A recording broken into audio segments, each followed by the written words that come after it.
All right, and what is up, everyone? OJ over here from Player Essence, and welcome to another PE Live. Today, we have an awesome show for you guys. We got a lot of stuff to go over, a lot of that controversial crap you guys like to show up for. Anytime I put some controversial crap in the title, you guys start coming here really early. So yeah, we got a lot of that stupid stuff to talk about because there's some anti-Nintendo. Look, I don't care. You call me a fanboy a million times in a row.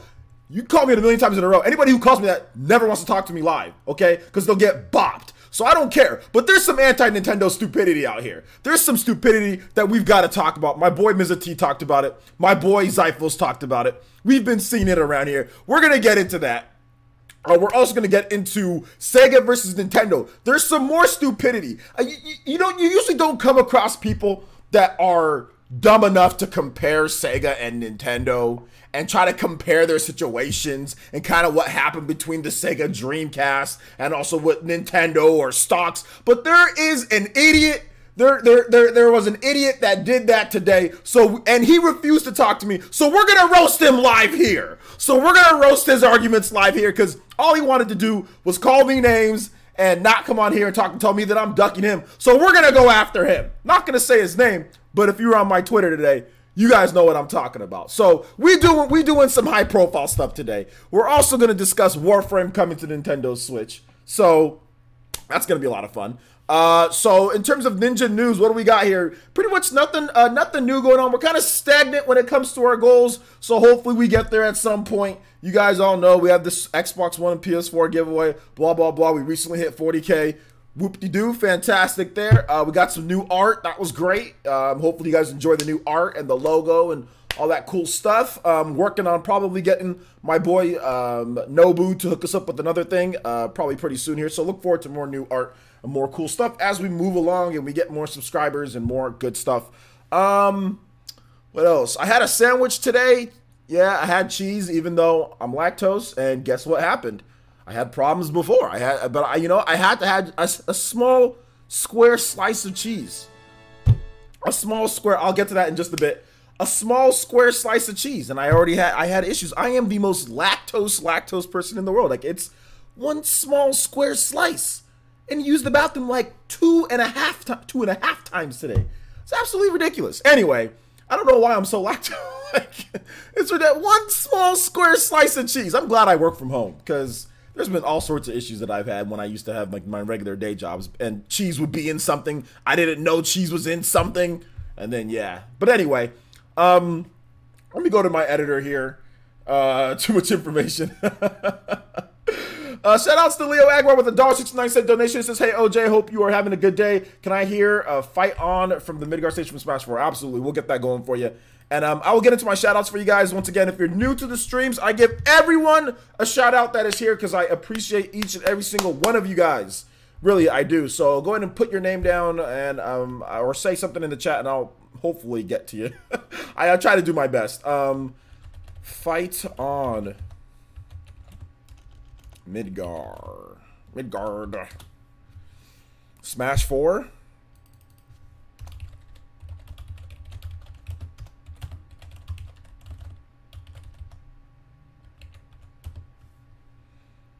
I think we're gonna get that going right here. Here we go.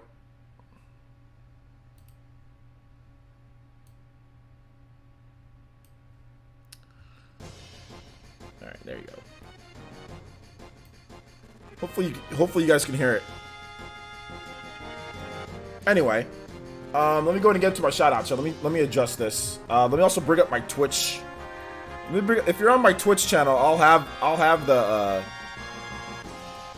the Twitch chat up in just a bit, so I'll be able to see people on Twitch. All right. Shout out to Elite Ninja NWM. What's up, man? How's it going? Avidin Smith. Shout out to Elite Ninja Avidin Smith. My boy Rax the Great is here. Everyone say what up to Rax the Great. Rax, go ahead and drop your channel link, my guy. I know you're really close to 2K, so let's go ahead and get this man to 2K right now. Let's go ahead and drop that channel link, Rax the Great. That'd be fantastic. You guys check out Rax, man. He's awesome. If you like Sean Long, if you like RGT, 85 and stuff like that. If you like beat 'em ups, guys like that, then you're gonna love. Oh my gosh, I gotta get rid of these things right here. I need to get rid of these things right here. But anyway, we'll talk about that later. Shout outs to A Gamer, what's good? J Gee, what's good? Yeah, J Gee. Yeah, man. Well, you can eat cereal. You can eat cereal. You just gotta drink. You just have to have it with like almond milk or soy milk. Like I have cereal all the time, but I just have almond milk now. You know, so you can still have that. Just don't drink 2% whole milk. You know, so don't drink 2% whole milk. You know, like that will get you messed up if you're lactose. Zypho says the idiots have been out in full force on Twitter today. Yeah, we'll get to that. Snow Bunny 426, what's good? How's it going? Let's see here. Ty Bell, what's good? What's good? Dreadlock 7, what's good, man? My day's going good. Keenan Parker, shout out to Ninja Keenan Parker. How's it going, man? Big Chris, how's it going? Dank Meme Center, what's good? BK201, what's up, man? How's it going? Let's see here. You feel weird doing that, Rax? Okay, fine. Then don't link your channel. I was trying to help you out. Then don't link your channel, then, Rax.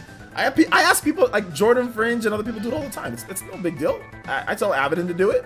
It's okay. Link your channel. Let people know about you, man. It's all about exposure. Let's see here. Party Man, what's good? Elite Ninja Party Man, how's it going? TG Lopez, what's up, my guy? Alonzo Vines, what's good? Dank Meme Center, what's good? Shout out to Elite Ninja. DJ King Gaming, what's good? DJ King, why isn't DJ King a mod? That's weird. Anyway, shout out to DJ King. I don't know why DJ King would not be a mod up to this point. Like, what the heck? Shout out to Leo. Let's see here. AV, what's good? My boy AV's here. Yo, shout outs, man. Good to have you here. Fantasy Thinker fan, what's good? Miles Spano, what's good? Chips and Sticks, what's good? Mama Mercy, what's good? Shout out to Lena Jamal Mercy. Always good to see you here. All right, fine. Shout outs to MTY 1983. What's good? Neil Bliss the Pretty. What's up, man? A Gamer. What's good? Toastios. What's good, man? How's it going? Sky 73. How's it going? Zeno Zengetsu. What's up, man? How's it going? Fierce Deity. Link Mask says OJ. What's up, man? What's up? Yeah, you should be a mod too. I know. I'll add you guys in. Let's see here.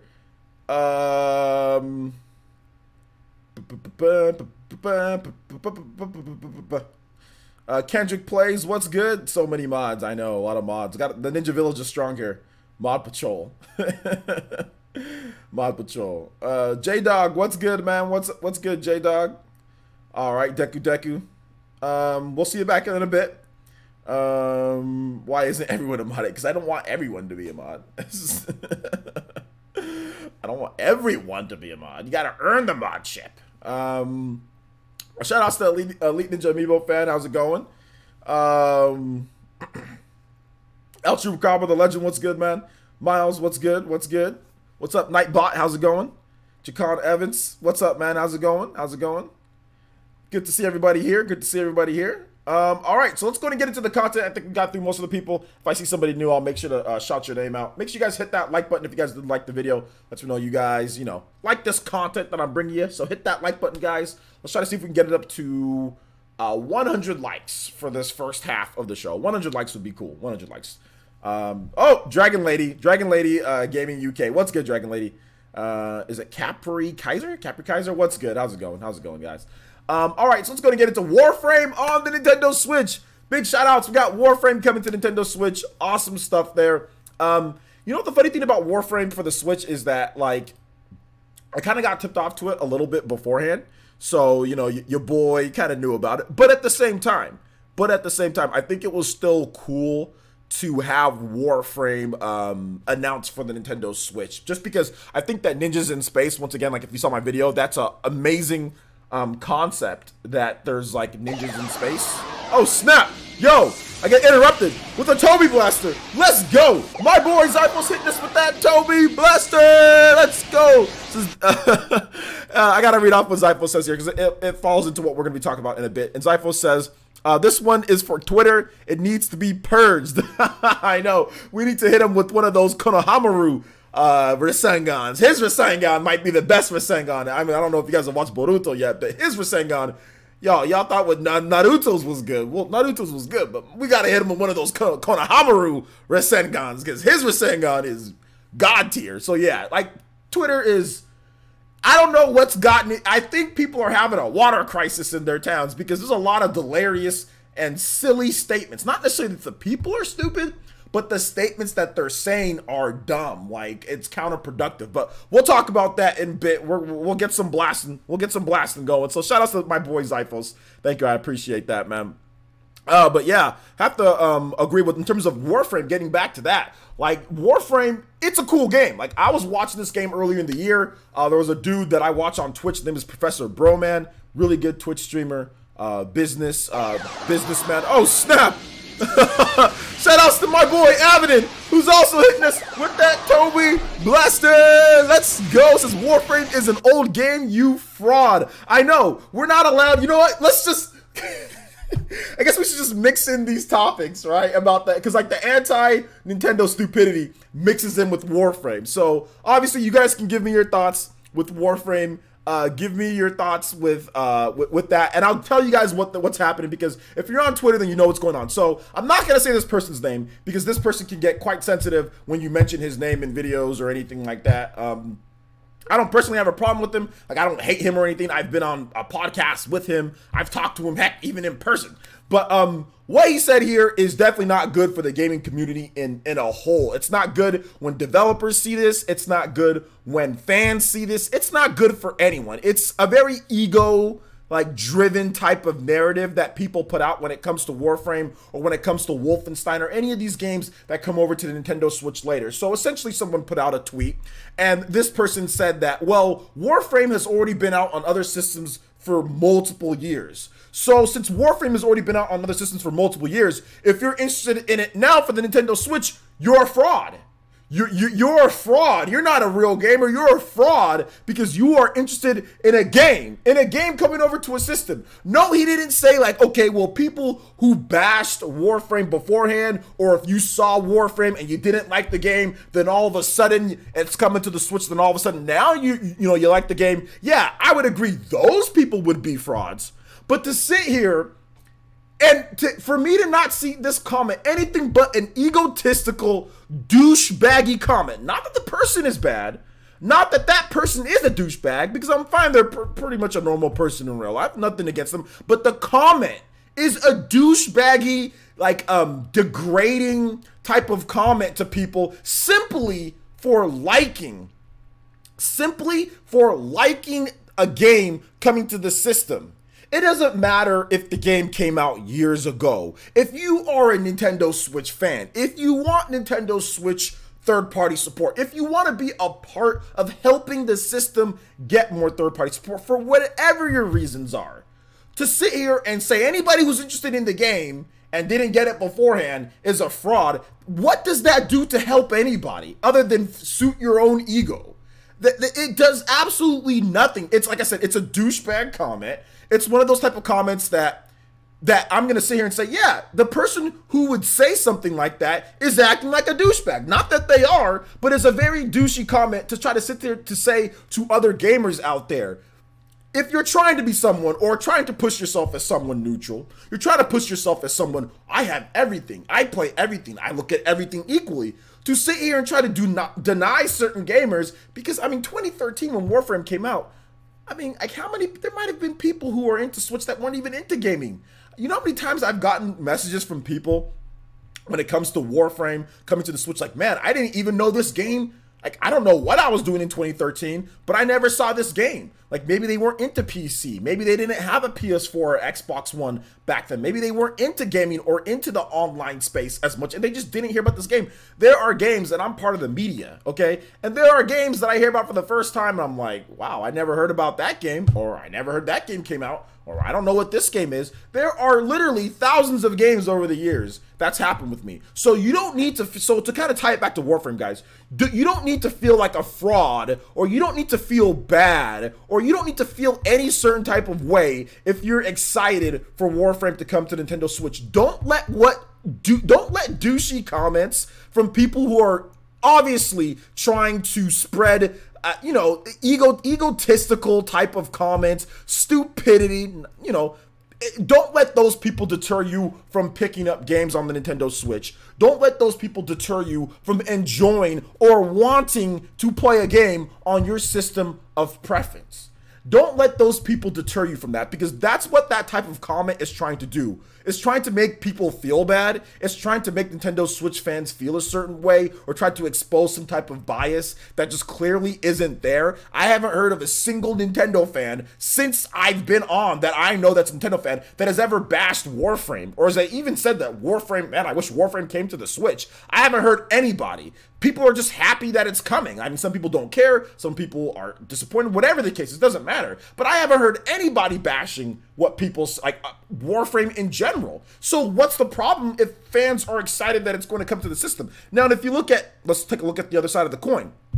Near you know, Automata or whatever. That game came to the Xbox One, right? There are documented cases of hardcore Xbox fans bashing Japanese games, bashing Nier, then all of a sudden praising Nier now that it's coming to Xbox One. Now, those are the people that are frauds in that situation. That is a fraudulent act, okay? That'd be like me saying, like, okay, that'd be like me saying, oh, screw Nier Automata, like, screw Nier, blah, blah, blah, it sucks, okay? And then if it got announced for the Switch, I'd be like, oh, yeah, Nier Automata, oh, heck yeah, Nier Automata is the best game ever. But I just got done bashing it. No, I already have Nier on the PS4. If it came to Switch, cool, I'd buy it again. You know what I'm saying? I already have the game. I don't do that. Those are the real frauds that people should be talking about, because, okay, now you're playing like a super hardcore console bias. You're bashing it when it's not on your system that you like, but then when it comes to the system that you like, all of a sudden you got a problem. So this is what I'm talking about. But the thing about it, though, is that this happens with Nintendo more than anything. This happens more than Nintendo, more than anything. Whether it's Wolfenstein, we saw it. The same person said the same thing. The same people continuously say the same things about this. We know Nintendo Switch isn't going to get everything day and date. Nintendo Switch isn't going to have everything run at 60 frames per second, or 1080p resolution, or 4K resolutions. Whatever, that is not the point. The point is that people just want to play games on their Switch. Plain and simple. Plain and simple. It's not even about anything outside of that. And there are people that have problems that do not want to just accept that fact. And they will sit there and maneuver and try to MacGyver their way into some type of Nintendo fans are nefarious for simply liking a game. I just find it stupid. Please do not buy into that, guys. Any fans of any system, do not buy into that. SteamWorld Dig, for example, or Fast Racing Neo, or any of these games that have been exclusive for a certain time period on Nintendo systems or whatever, you know, if they come to the Xbox or they come to the PlayStation, there's nothing wrong with being excited for it. If you weren't excited for it when it came to the Nintendo system, that's fine. If you're excited for it when it comes to your system, then that's great.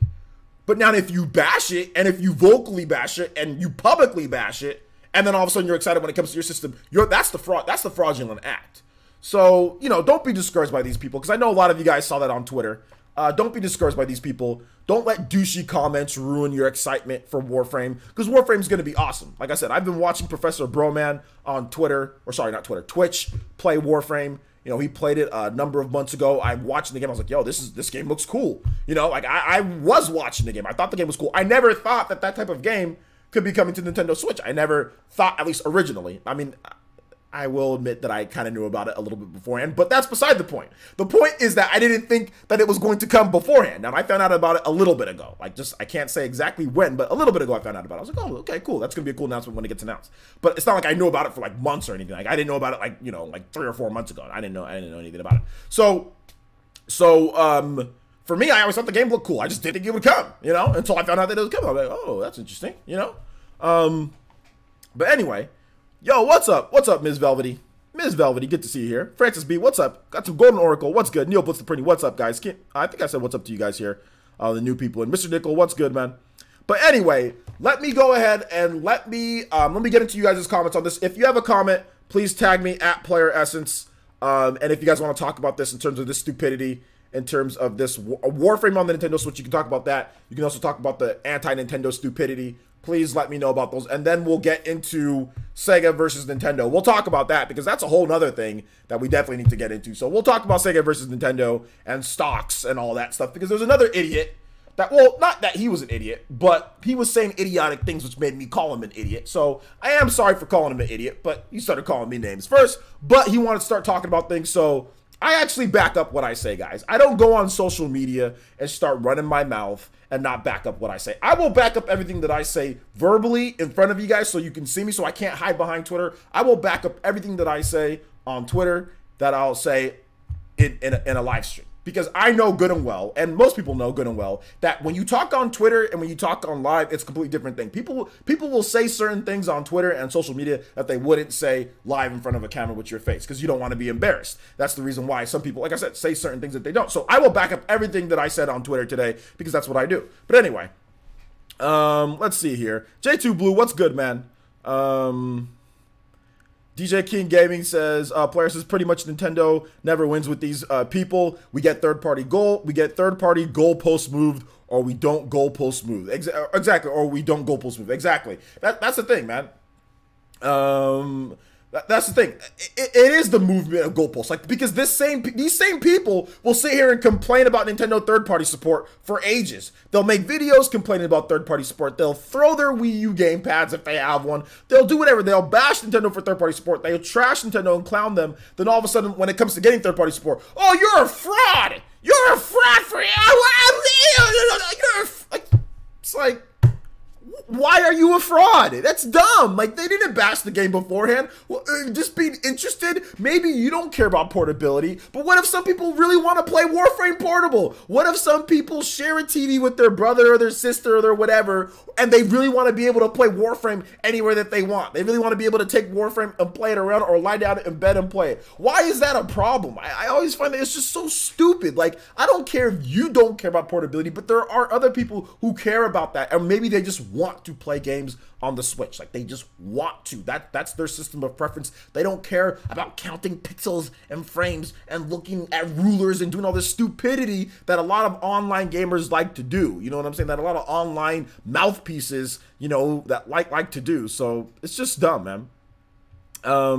Let's see here. Tostios' players, my guess is that this person's motivation was to defend their past devotion to the game. It's like it was before it was cool mentality. I mean, I think that could be a part of it, but I think that this person continuously does this with Nintendo Switch games. You know, whenever Nintendo Switch game, oh, you're a fraud if you weren't interested in it beforehand. You know, like, just dumb. Deadlock7 says, but also, did I say, yeah, I did read off Avidin's, okay, Toby Blaster. Once again, Avidin, thank you for the Toby Blaster. I know I think I said it, but I think I read through it really quickly. Proper thank you. Appreciate that, homie. Really do appreciate the Toby Blaster.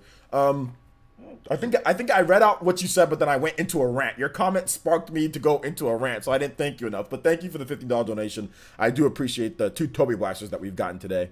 Deadlock says, player, since an older game comes to Switch, it's another game people can play. Variety is good. Besides, these versions are portable and not expensive, and not an expensive PC. People need to stop complaining about that. Yeah, about more games. Yeah, people need to definitely stop complaining about that. Let's see here. Snow Bunny 426 says, player essence, right now, whether you like and support or don't like and support on Nintendo, you get crapped on in Twitter world. Stupidity ruling Twitter. Yeah, you know what? And Twitter's horrible. I'm starting to realize that Twitter is really bad. Like, I'm starting to realize, and I don't know, I mean, I've always realized it, but I'm starting to really realize that Twitter is bad. Like, Twitter is just, people just say the dumbest things. Like, I'm more of a fan of like obviously debating and things like that, but none of these people will debate, obviously, you know, none of these people will come and talk about it. I'm much more a fan of, if people just settled things like that, not only would we have a lot more entertaining content on YouTube, if people just settled all these Twitter debates live, we'd have a lot more entertaining content, but it would squash a lot of the stupidity that is coming out, because after you debate somebody, usually a side wins or two, and then there's enough, like, unless it's like, you know, we're not talking about like other things like politics and stuff like that, but usually gaming debates are pretty one-sided. Usually one person gets crushed, then the other person doesn't. I mean, that's what, in my experience, that's what happens with gaming debates. One side gets crushed, unless there's a lot of unknowns. You know, unless there's a lot of unknowns, we don't know about certain things. Then it's up to find out when that happens. But usually you can kind of tell what happens during that debate. So that's the reason why people don't like doing video gaming debates, especially with stuff like this. It's because they end up looking really stupid. They end up looking really dumb. So they don't want to put themselves in a position to do that. But like I said, if there was more, people always try to crap on me for that. Like, you know, saying, hey, you want to talk about it? But it would really get rid of a lot of this stupidity if it did. Because that person would, I mean, whoever says those things would easily get exposed for saying stupidity. You know what I'm saying? I've debated against a lot of other people that used to say a lot of stupidity. And as soon as they got crushed on here, they stopped saying that stupidity. You know, not everybody, but, you know, or they calm down on it, or people kind of realize, okay, this person's a joke when it comes to Nintendo. I mean, like, no shots at Rerez, but after the debate that we had, everyone's kind of like, yeah, this guy's a joke. Nobody really listens to him when it comes to Nintendo, and it's like he's in an echo chamber at this point. Like I said, not trying to say that he's a bad content creator or anything, but after the debate that I had with Rerez, he got beat so badly, nobody ever took him. Nobody really takes him seriously anymore when it comes to Nintendo. So there you go. Let's see here. J2 Blue says Player Essence. Yo, shout outs to George Bang Bang Armadillo Gang in the house. What's good, man? J2 Blue says Player Essence. Honestly, I'm glad games like Warframe are coming to Switch. It gives me a chance to play games that would never play on other consoles. Plus, it's portable. Exactly. There you go. I mean, people like that, right? People want third-party support. What did Party Man say? Party Man said something good here. Party Man says Twitter is really toxic. People say so many stupid things. It can be very toxic. It can be very good. A lot more good happens on Twitter than bad. The problem is that, like, a lot of the bad, like, kind of like comes up, right? Like, there's a lot of good on Twitter. Like, I've met a lot of cool people on Twitter. You know, I think Twitter can really help out with certain things. It just depends, you know, it just depends. Shout outs to Reggie Fizame. What's good, man? Good to have you here. TG Lopez, what's good, man? Rufus, shout out to Elite Ninja Rufus. Good to see you here, man. Gavin, what's up, Gavin? How's it going, man? Good to see you here in the stream. But yeah, man. I mean, if anything, I guess we can just kind of move on from that, right, guys? If you guys have more comments on that, tag me at Player Essence, and I'll be more than happy to read them off since we are a little bit ahead of time for once. All right, so let's go ahead and move on to the next option here, guys. Let's go to move on to the next topic here. Sega versus Nintendo. So once again, we had some more stupidity in the gaming industry. So, okay. So we're going to make sure that we get this quote for quote. All right. We're going to make sure that we get this quote for quote, because this is something that still to this day, there's still some people that think that this is this. Let me tell you guys something right here. I will say this once, I will say this again. In the current form, when it comes to Sega versus Nintendo, these two companies, okay, when it comes to products failing, stock prices, whatever the case is, have nothing in common. To even compare these two companies, because that's what somebody did, because talk about stock prices, Nintendo stock prices are falling. And I said, okay, I will say, and I will continue to say, stock prices do not affect 99.9% of gamers. The way Nintendo is currently built, what Nintendo's legacy has given them, the franchises that they have, the value, just the value of their company. You can't even put a value on Mario.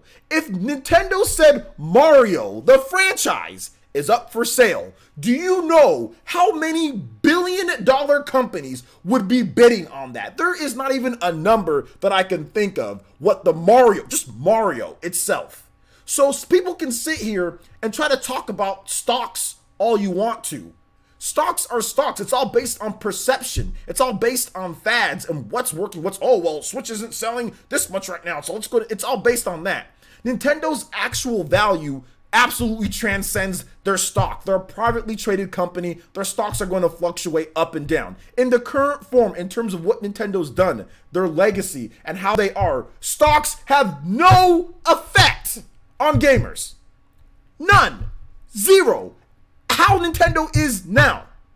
Now, if Nintendo was to fail at the rapid succession of a company like Sega, and let's just say Nintendo doesn't have Mario, doesn't have Zelda, doesn't have Pokemon, doesn't have all these franchises, and they had a bunch of franchises like Sega that failed to translate over to the 32-bit era and to the 3D era, then I would say, you know what? Maybe stocks, maybe that could play a part into what gamers are doing, the value of the company, how much investors that they get. Maybe it does. But stocks, for most gamers, for most companies, Microsoft, Sony, Nintendo, most of these companies, zero effect on gamers. And I will stick by that. I will stick by that 100%. 100%. What affects us as gamers more so than anything is sales. Hardware sales, software sales.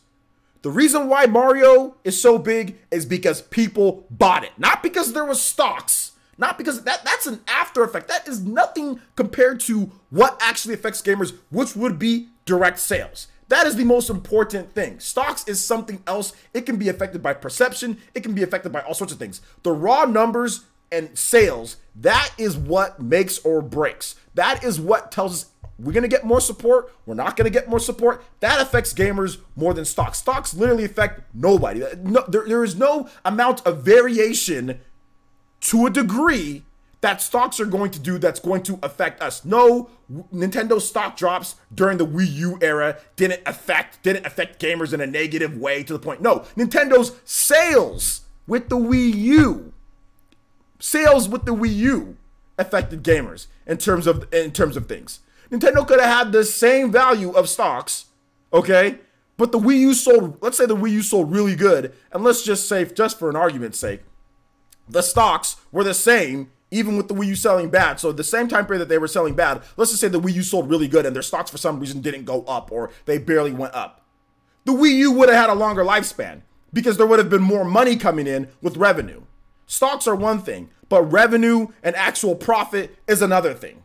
Nintendo, compared to Sega, has billions of dollars in the bank, and they didn't have multiple failed consoles after console after console. So for someone to sit here and try to compare Sega in terms of the Dreamcast, because I said stocks don't affect gamers 99% of the time, 99% of gamers. To say, oh, well, how about you tell that to Sega Dreamcast and Sega fans back in the day? The Sega Dreamcast and Sega didn't fail because of stocks.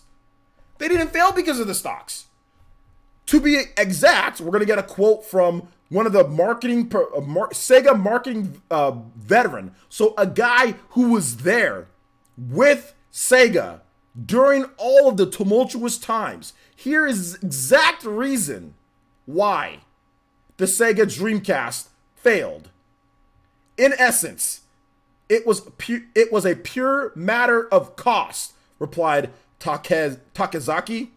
It was because we were forced into a discount war when we were already losing money on system sales. Do I hear anything about stocks there? Was there anything about stocks? Okay, nothing about stocks so far. Sony, whose PlayStation 2 came out March 2000 in Japan, was part of the team that developed the DVD standard.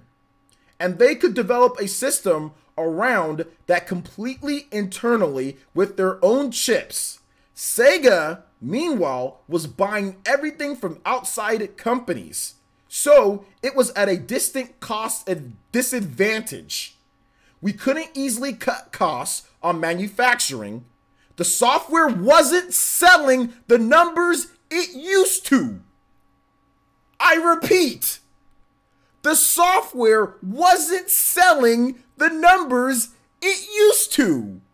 And then we were forced to discount the system. That is the reason why the Sega Dreamcast failed. Now, Sega burned through a lot of their cash beforehand with the Sega Dreamcast was their last hurrah, okay? Stocks didn't have anything to do with this, okay?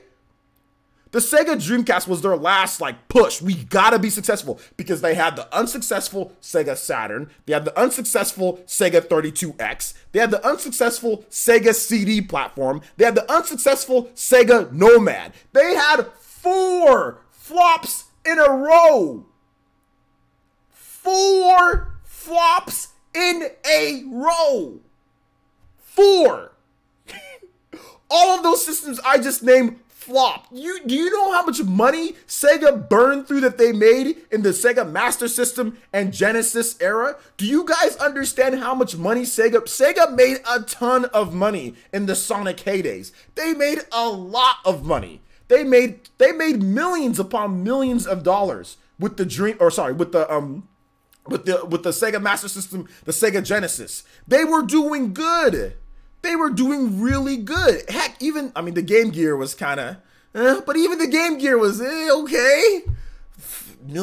They should have made their own battery line because you needed like 15 batteries for the Sega Game Gear. But anyway, it wasn't until all of those failures in a row, the Sega 32X, the Sega CD, the Sega Saturn, is when the sales still plummeted so much.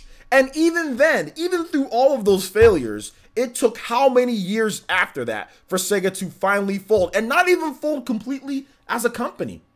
Not even fold completely as a company. Just fold as hardware. Stocks have not been brought up in any of this. The sales or the stocks are an after effect. But stocks have nothing to do with the PS2.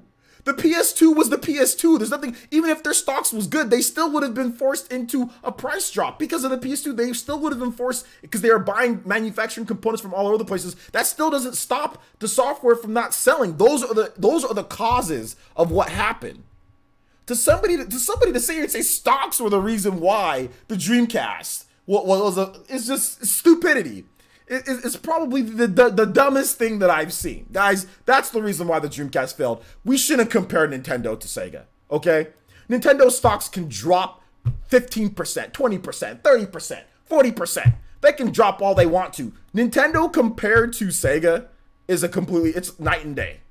Completely night and day. Nintendo actually has successful systems. They have successful system sales. They have successful games. They have billions of dollars in the bank, cash reserves, like over $8 billion cash reserves. Sega did not have over $8 billion in cash reserves when the Dreamcast failed. If Sega had over $8 billion in cash reserves, the Dreamcast probably would have still been around. They probably wouldn't have had to fold their hardware if they had $8 billion in cash reserves, because they probably could have secured financing, secured funding. They probably could have done something, but they couldn't. They didn't have the money for R&D to invest into another system because they burned through all their money. Because R&D comes out of your own research and development, your own pockets. Stocks have nothing to do with that. You need R&D money. You need money to continue developing products. Stocks contribute to overall growth and value of the company, but without successful products on the market, without money being put into your account to pay people, you will get no more product. And that's what happened to Sega. Not stocks, but they burned through all their money. And they could no longer afford to be in the console race. That ends it. So, to this dude on Twitter, this fraud,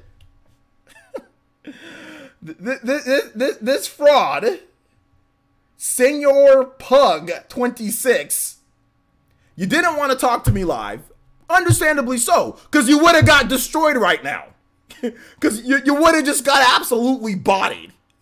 You would have just got destroyed. You would have literally got bodied so bad, you probably would have never been on Twitter again.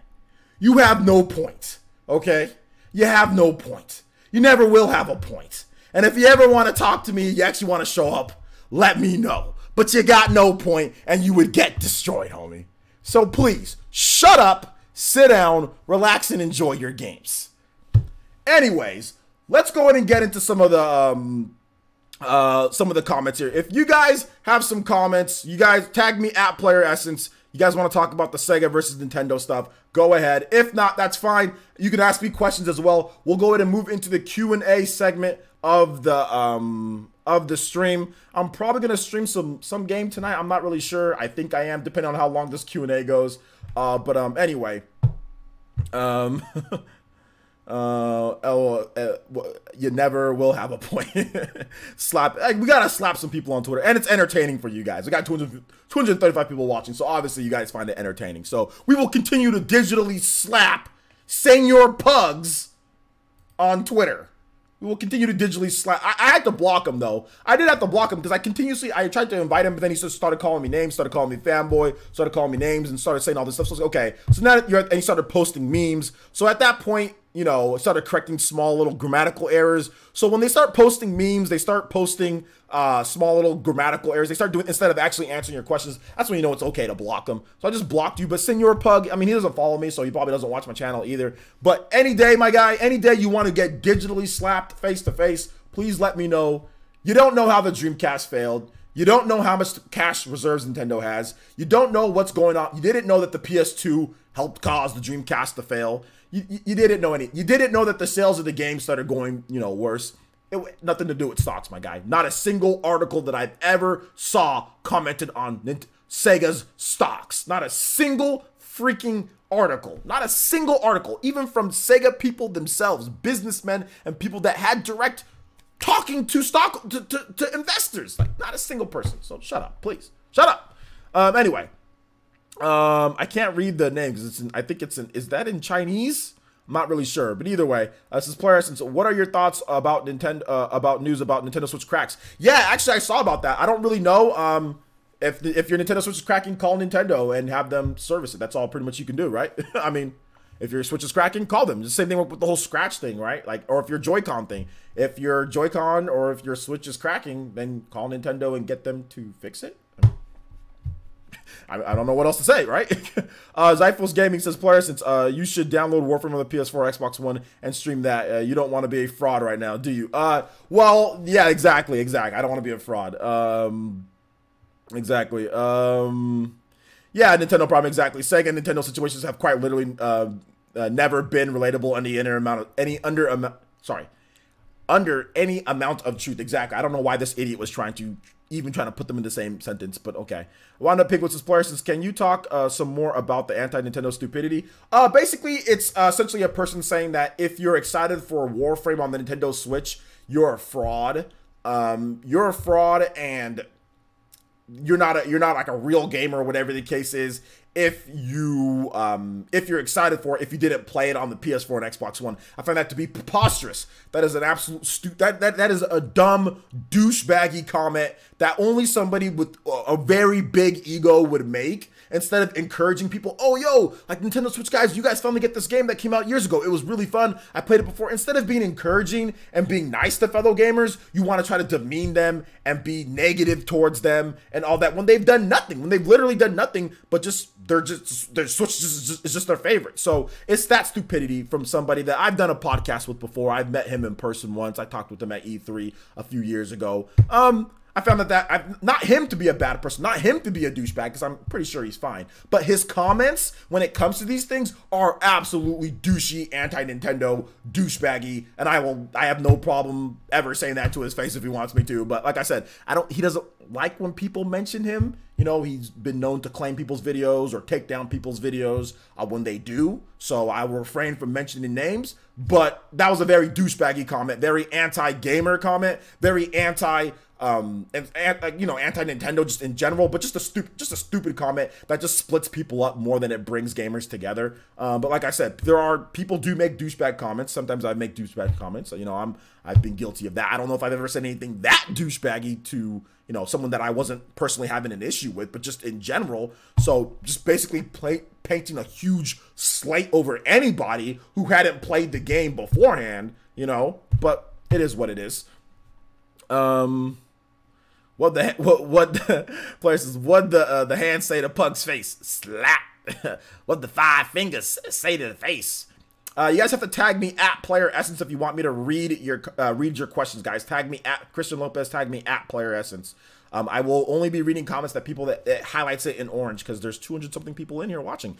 Dankbeam Center says, thoughts on WWE 2K19 not coming to Nintendo Switch due to the backlash. I don't care, but I made a video on it. It'll be up tomorrow morning at 6 a.m. But no, I don't care about the problem that I have with WWE 2K19 or WWE games in general is that the video games look more realistic than the actual real product. I'm not into wrestling anymore, guys. I used to be in when I was younger, but wrestling's not fun to me anymore. Wrestling games are meh, you know. Wrestling games are not fun. Like watching wrestling on TV, if it's on, I don't have TV, but if I see it at somebody else's place, I'm like, okay, cool, wrestling's on, I might watch it. But I stopped being really into wrestling years ago, like more than a decade ago.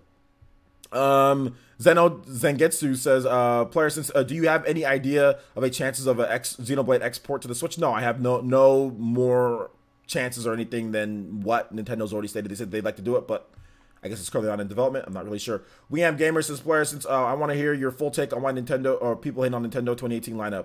I think it's more of a smoke screen than anything. When the Switch launched, it was new. You had Zelda, that was big. You had Mario Odyssey, that was big. And I think that Zelda and Splatoon and ARMS, those all came within months of the Switch's release. Whereas now we're getting more of the bigger end games at the end of the year instead of at the beginning of the year. So it's a twofold thing. The Switch came out in March, right? So with the, we didn't have it for the first few months. And then now with this year, we've actually had the Switch, all this year. So people are expecting for some reason to be for there to be first party games every single month and like be a bunch of different games. Even though Nintendo actually kind of has put out that. I mean, if you look at like their ports too, but if you look at the totality of 2017 to 2018 in terms of games, Nintendo 2018 absolutely crushes it. Now there might be, at this point, a few more bigger hitters because Zelda, Splatoon, and ARMS were all out within March, April, May, June. We're all out within the first 4 months. So you have that dynamic going for it. And Mario Tennis Aces and Kirby Star Allies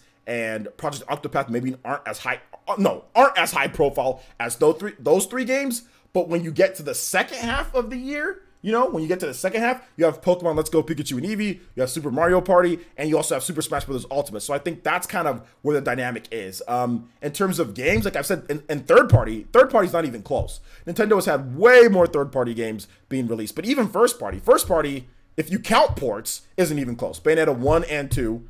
You also have Hyrule Warriors Definitive Edition, Donkey Kong Country Tropical Freeze, and I think they had another one that Captain Toad is coming out next week as well. So the quality of the ports are better than last year's. Last year we had Pokken and we had Mario Kart. We had Pokken, Mario Kart 8 Deluxe. I mean that's what we had last year for ports from Nintendo. Pokken and Mario Kart 8 Deluxe, which are both really good games, but I don't think that beats Hyrule Warriors, Donkey Kong, Bayonetta 1 and 2, and Captain Toad. I don't think it beats those four. Plus, there's a couple more ports that I know of that are coming. One of them that I know for sure is coming this year, and one of them that I don't know is coming. So if we get that one, which will probably be announced later, that will also be a big boon too. But I think that's kind of what it is. But if you look at 2018 compared to 2017, 2018 is actually, in my opinion, has more volume, more content. And especially if you didn't have a Wii U and you didn't play those games like Bayonetta 1 and 2 and Hyrule Warriors Definitive Edition, Donkey Kong, all of those came out in the first half of the year. So in my opinion, that's pretty impressive. But that's just me. Let's see here. Christian Lopez says, Player Essence, what franchise would you like to see brought over to the Switch? What do you mean, what franchise? Persona. Yeah, Persona. The weird symbols that I can't understand says Player Essence, people are just spoiled on 2017 lineup and expect it to be the same, I guess. Well, the 2017 lineup compared to the 2018 lineup is actually better. Total overall, the 2018 lineup is better. If you just compare from breadth of games, the amount of games, 2018 is actually better. There's been way more third-party support too, like far more third-party support. I mean, people forget about South Park: The Stick of Truth. People forget about Celeste. People forget about Lost Sphere. People forget about all the different third-party games that are coming out or have already came out. People forget about Street Fighter 30th anniversary compared to Street Fighter. What was it? Street Fighter 2, Hyper Street Fighter 2 or whatever that we got. That was just that one game. People were complaining about the price. We got all the different Street Fighter games for the same price. People forget about Mega Man. Then we have Mega Man X Legacy Collection. Like there's just way more games, in general. I mean, Fallen Legion, NIS America support has been crazy. SNK Heroines is still coming out this year. There's just far more games this year than last year. I mean, Ys 8 Lacrimosa of Dana, Wolfenstein 2. I mean, it just goes on and on in terms of the games. Crash Bandicoot Insane Trilogy this year as well. And there's just more. Project Octopath, that's a Shining Resonance Refrain. I mean, there's just way more games, way more RPGs, way more games, way more everything this year than last year. Fortnite, Paladins, both of those coming out. I mean, Warframe's coming out later this year. I mean, and there's more to be announced, guys. I mean, it's not... I'm someone who's covered the Switch, obviously, since day one. It's not even close. 2018 beats 2017 by a lot, but people are a bit blinded by like Zelda. Oh, Zelda, Mario Odyssey. They're blinded by kind of those two. Zelda, Mario Odyssey, and Splatoon. Those would be the 3 games. But mainly because ARMS, Splatoon, and Zelda all came out within the first few months of the Switch's launch. That's what they're blinded by, whereas we didn't get that in the first half of this year. So I think that's kind of what it is. Ultra Street Fighter 2, the final challenges. There you go. Ultra Street Fighter 2, the final challenges. Let's see. Zengetsu says, player, since there are so many games out that I don't have enough time or cash to play them. Exactly. There's a lot of games out that just don't even have enough time or anything to play them, to be honest. And even if you count, like, let's just say you count Xenoblade, like, we got Torna, the DLC. That's this year. That DLC is coming out this year. We've gotten many of the best improvements and everything to Xenoblade that came out this year. So we've got better gameplay experiences this year. We've got we got DLC with the Torna coming out this year. I mean, this year's better than last year. But like I said, people are kind of blind. They're blinded by how good Zelda was. All the hype surrounding Zelda and Mario Odyssey. That's really what it is in like the first half of it. But if you just compare game for game, 2018 actually crushes it by a pretty large margin. Let's see, Dank Meme Center, exactly, Fortnite this year. Dank Meme Center says, player, since do you think Nintendo will have collector's editions for games like Super Smash Bros. Ultimate, Pokemon Let's Go Pikachu, and Eevee? I think Pokemon Let's Go Pikachu and Eevee already had their collector's edition, which is the Pokeball Plus. I think Super Smash Bros. Might have something like a collector's edition, but we'll just have to wait and see. Let's see here. Well, even if you just play first party games, I mean, even if you just did play first party games, I mean, it just depends on like I said, it's the shift in terms of what we got and the fact that it was a shorter year. You know what I'm saying? Like the fact that it was a shorter year when the Switch launched, because the Switch launched in March. Now, if you, let's just say for some reason the Switch went off of sale or whatever, and this year's, like, we didn't have the first 3 months of the year, and the people are thinking of 2018 by just March, and then all of the games that came out in the first 3 months came out from March and on, people wouldn't have I don't think people would have the same opinion. But I think it's because the fact that it's been a longer year, the fact that Zelda launched with the system, and then and Mario Kart 8 Deluxe. Obviously Mario Kart 8's big, but just I think it's just that's what it is. Splatoon, Mario Kart, ARMS, and Zelda all in the first few months, and the shorter year, that's what's causing people to say, oh, well, that year was better, you know, then along with Mario Odyssey and Xenoblade at the end of the year. But this year it's been a little bit different because we're getting more of the bigger hitting games in the last half of the year instead of the first half of the year. Whereas last year we got the bigger hitting games. We only got one really big hitting game in terms of like super popular appeal in the last half of the year, and that was Mario Odyssey. In terms of like Fire Emblem Warriors, Xenoblade, those aren't as heavy hitting. Those can be comparable to an Octopath, or it can be comparable to a Mario Tennis, you know, in terms of sales or popularity wise, you know. Whereas, and like I said, this year we're getting those big heavy hitters like a Zelda, like a Splatoon, or like a Mario Kart 8 Deluxe. We're getting those at the end of the year, you know. We're getting that with Super Smash Bros. Ultimate and Pokemon Let's Go Pikachu and Eevee, and then Super Mario Party. I mean, depending on how you feel about that, that can also be a huge heavy hit. That's the first time that's going to have online play. So just depending on how you feel about certain games, you know. So I think that's honestly the biggest difference, you know, because you have to remember, Nintendo didn't release any games in November. Nintendo didn't release any, like, there was no first party release in November, and December was just Xenoblade, and October, that was the last like games before December that we got anything. So November and December was essentially for third party developers only, you know. Whereas this year it's not going to happen because November and December we have two huge heavy hitting Nintendo games, you know. So that's essentially what it is. Deku says, oh man, I go off on topics way too long. Deku says, player, since what HD remakes do you personally think would be cool on Switch? For me, Chrono Cross and Crisis Core, those would be great. How about that? Prince Girl says, player, since the Switch has plenty of third-party support, people who are complaining think third-party equals only Western support. That is something that people do think. Like, when you mention Japanese games, they'll be like, oh, well, what about this game, this game, this game? There's a lot of people who automatically default to Western support when they talk about third-party support. So yeah, you're right about that. Golden Oracle 64 says, player, since the Golden Country looks good, but I do not wish the expansion was What? The Golden Country looks good, but you not wish the expansion was post-game? No, actually, I thought when I was playing the game, I was like, man, it would be really cool if we figured out what happened beforehand. I actually am really excited and interested to play as Jin and to play as Malos and to play as people in the DLC. So no, actually I don't. At first I was like, yeah, that'd be cool if it was post. But when they actually showed it off and what you get to do, I'm like, I want to actually find out, because they reference it all the time in the game. So post game, they'd have to create a lot of different stuff. It might be difficult. Whereas beforehand, they already had all the material set up for us to be able to play in at like a prequel type of game. So actually, to be honest, absolutely not. Because all the really cool characters are gone, you know? So post game, all the really cool characters are gone. So yeah, I disagree. Golden Oracle says, do you think, Golden Oracle 64 says, Parsons, do you think Switch will get the Last Story 2, or do you think Uematsu will compose the soundtrack? No, I don't think the Switch will get Last Story 2. DJ Revista says, Parsons, I know you said that you're not a big Monster Hunter fan / player, but would you consider adding Monster Hunter to P Arena when it drops next month? Probably not, I'll be honest. I will create a Monster Hunter room where you guys can play, but am I going to get into it? No, probably not. Wound Up Penguin says, Parsons, can you talk about Nintendo's Nintendo's plans to release 20 to 30 games per week on the eShop? Surely they need more quality control on the shovelware first. I don't know if that's actually going to happen, and it's indie games, and I don't think that's actually going to happen. I think there was probably a translation error. I don't think that's even possible to release 20 to 30 games a week. Like, that's not, I don't think that's possible. Like, Nintendo, I don't think it's possible.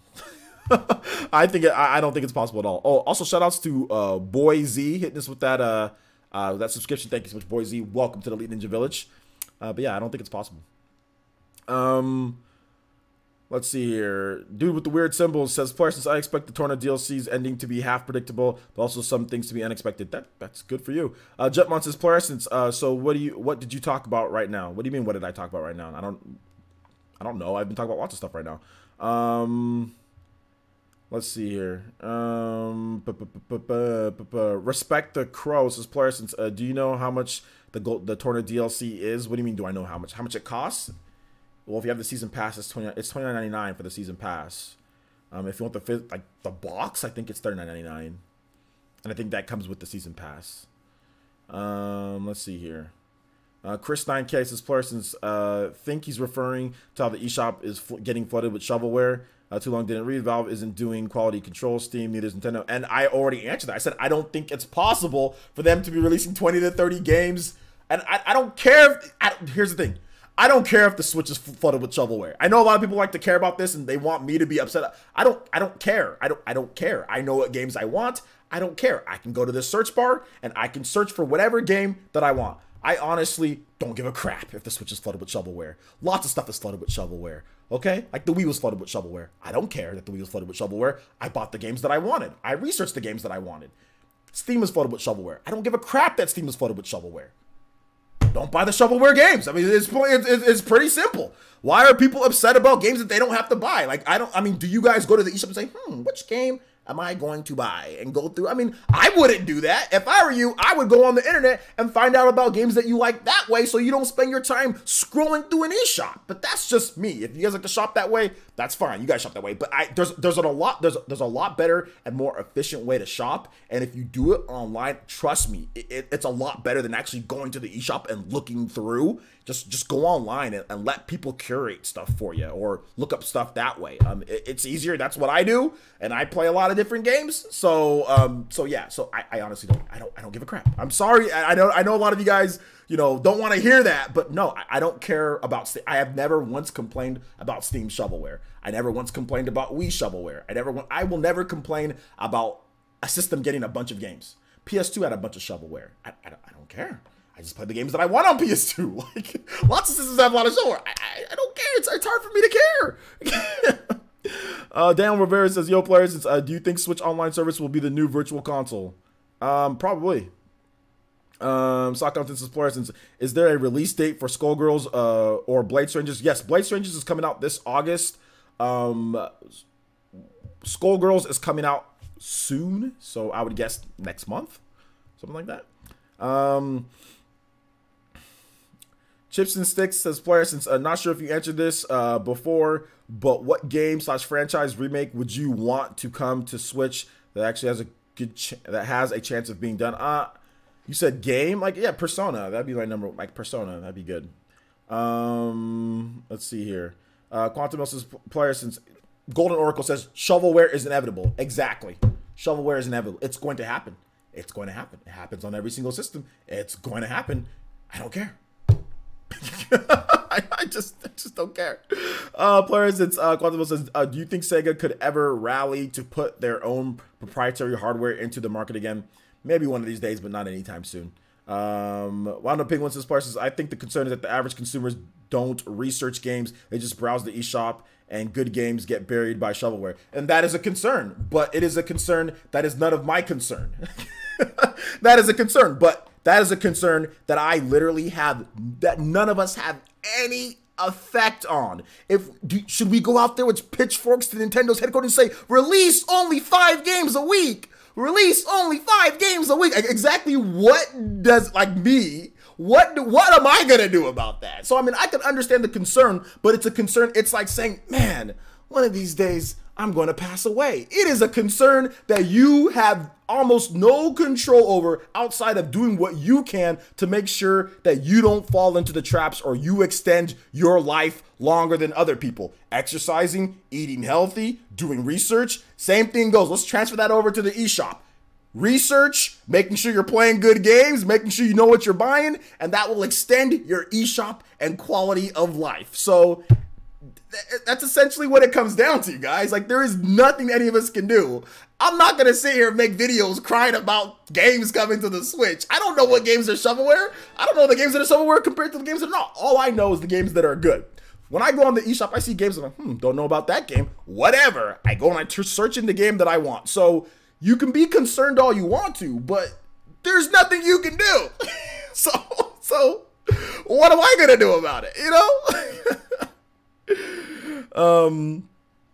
Room Black Cat says, OJ, you need to calm down, my guy. He's just a troll. What are you talking about? I don't know what you're talking about. And I'm actually perfectly calm.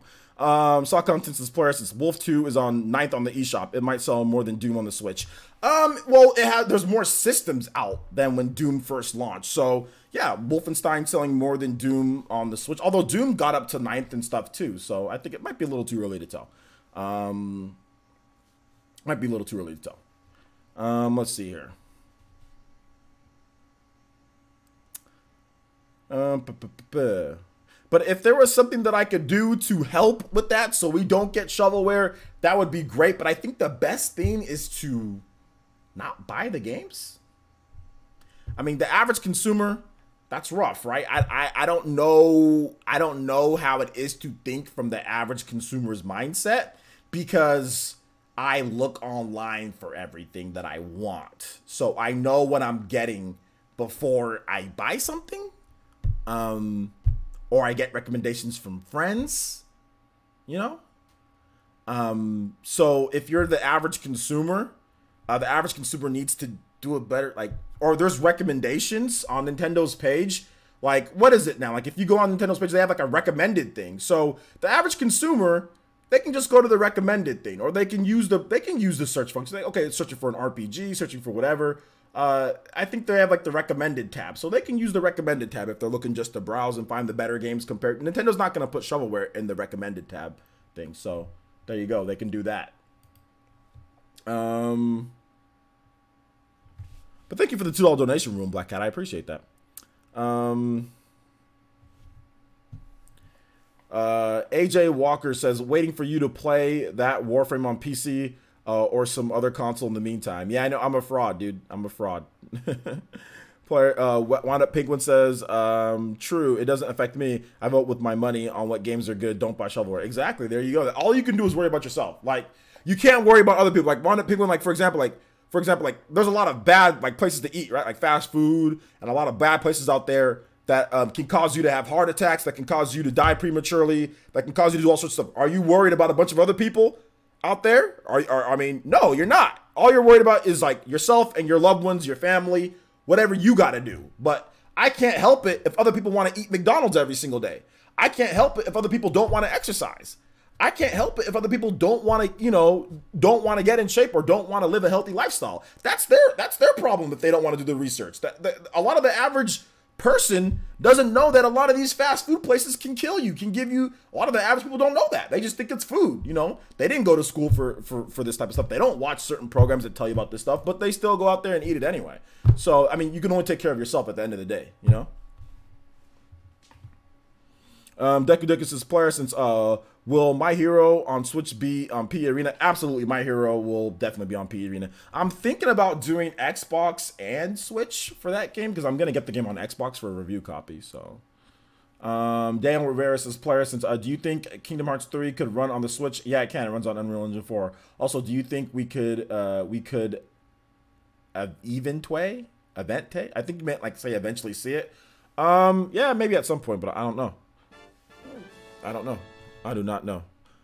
Shout outs to, we got another donation here. I think it's a pretty big donation here. $10 donation?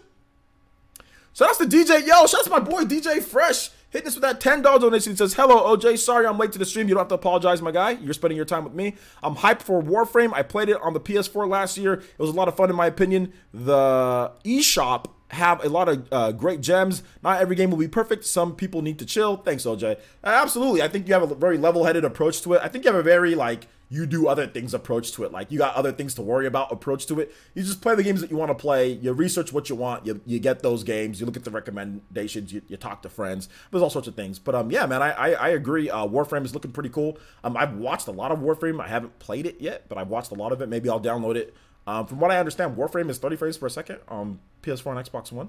So I just found, at least apparently I just found that out. So yeah, pretty cool. Well, I mean 60 frames per second on PC, but the console looks like Switch being at 30 is not going to be a problem for a lot of people since the PS4 and Xbox Ones are at that. So yeah, man, awesome stuff there. And thank you for the $10 donation. Appreciate that. Got some Monados for my boy DJ Fresh. Thank you. Let's see here. AJ Walker says, Parsons, yeah, you're right. We can only be responsible for ourselves. Gamers do their research. Simple. It's exactly. The research is out there for everyone to do. If you're a Nintendo Switch fan, if you're a casual consumer and you have a Switch and you can connect to the internet to eShop, you can connect your butt to your smartphone and look up what game that you actually want to play. So there you go. Rambo Forces Player says, can you do a video on your top 5 games on Switch? I've done a video. I did a video on that last year, but maybe I'll probably wait to do a video on that by the end of this year because Smash Bros. Ultimate. But maybe, I don't know. Let's see here. Christian Lopez, you're right. Or they know and they just don't care. Exactly. With the whole food thing. Yeah, you're right. Let's see. Rigo Lemus says, player, since who will you main in One's Justice? I gotta see how the character. I gotta see how the battle system is. Like I need to completely tear open the battle system and see what character I can exploit the most in terms of what I like to do. I'm leaning towards Todoroki. Todoroki, I'm probably saying his name wrong. Dude with the freaking red. He has fire and ice. I'm leaning towards him because I'm thinking they're gonna make him OP because that fool's god tier in the show. I'm thinking they're even though Bakugo's good, I think they're gonna make him trash just because of his personality. So I'm leaning towards him, and I'm also, of course, Deku. You know, but then again, they might do like a Goku type of thing with Deku, where like Goku's kind of trash in Dragon Ball Fighters. You know, like Goku's kind of trash. Like heck, even like the SSG SS Goku is trash, dude. He's like one of the worst characters in the game. So it's like even though SSG SS Goku is one of the strongest fighters in the freaking universe, he's trash in the game. So I think they might do something like that with Deku. I mean, I have a feeling that they might do that with pull one of those with Deku.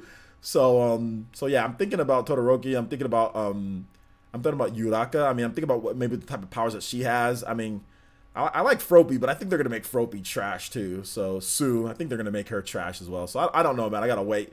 I'm thinking for some reason I think All Might's gonna be broken. I'm thinking All Might is going to be broken in this game. We're gonna have to wait and see, but something tells me All Might will be broken. All Might and Shigarashi will be broken in these games. So we'll have to wait and see. Let's see here. Jumpmon says, player, since you getting Octopath Traveler and or Shining Resonance Reframe this week? Jumpmon, have you been watching my videos at all? Of course I'm getting Octopath Traveler. Like, what? I mean, what kind of a question is that, dude? In terms of Shining Resonance Reframe, I don't know about Shining. I'll probably pick that one up later, but Octopath for sure. Sock Content says, player, says, can the Switch run any game that's using Unreal Engine 4 or Snowdrop Engine? Technically, yes. There might need to be some alterations, though, done to the game. Optimizations done. Avenue Smith says, Todoroki is a beast. Oh, might go with Bakugo, though. I mean, Bakugo, he might end up like a Vegeta. You know what I'm saying? I'm thinking he's going to end up just like a Vegeta, like a Dragon Ball Fighters. Like, really good support, is a halfway decent character, but necessarily isn't one of the top tiers in the game. But yeah, we'll have to wait and see. Well, like I said, Rigo. I mean, if I were you, I wouldn't 100% be sold on that because Goku sucks in Dragon Ball Fighters. Like he's not any form of Goku is not good. Bardock, freaking Goku's dad, who's nowhere near as powerful as Goku, is way better than Goku. Like way better than Goku. Gotenks, Cell, Kid Buu. There are so many fighters in Dragon Ball Fighters that are better than Goku. And you're like, what the heck? Why is Goku trash in this game? Like, SSG SS Goku is worse than regular Goku. Like, it's just like, how is SSG Goku? How is Super Saiyan God? How is that even possible? Can't they just make him the same? He's worse. He's worse. He's worse. Oh my gosh. Oh snap. Shoutouts. We got a Toby Blaster. Let's go. The third one of the day. Let's go. Showing that love. My boy Deku says My Hero PE Arena hype. Absolutely. We will be having My Hero PE Arena for sure. 100%. 100% My Hero PE Arena. Like I said, I know that there's no crossplay, but man, I really wish there was. I mean, I don't think there's crossplay, but if there was crossplay, that'd be hype because then we could have Xbox One and we can have Switch and we can have PC. So whatever system you decide to get it on, we can just play. That would be cool, but I just don't think they're gonna do. They're not gonna do it. I don't think they're going to. I just don't think they're going to. But we'll have to wait and see. Toga is fun to play, in my opinion. Toga?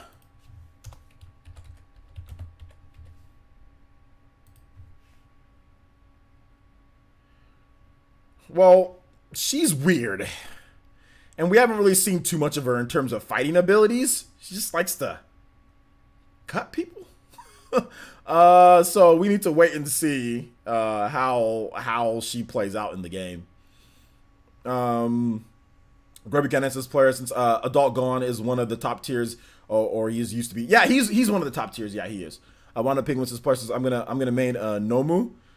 Is there Nomus in the game that you can main? I don't know. Oil 3000 hit us with that subscription. Thank you so much, Oil. Welcome to the Leading Village of Player Essence. Everyone in the chat, please make Oil feel very welcome.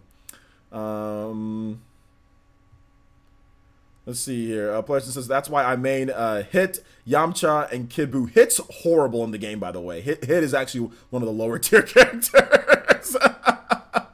Kid Buu is top tier. Kid Buu's probably the best character by a lot of people's tier list, but Yamcha's average, middle of the road-ish, and Hit's actually lower of the road. Believe it or not, Hit looks really cool, though.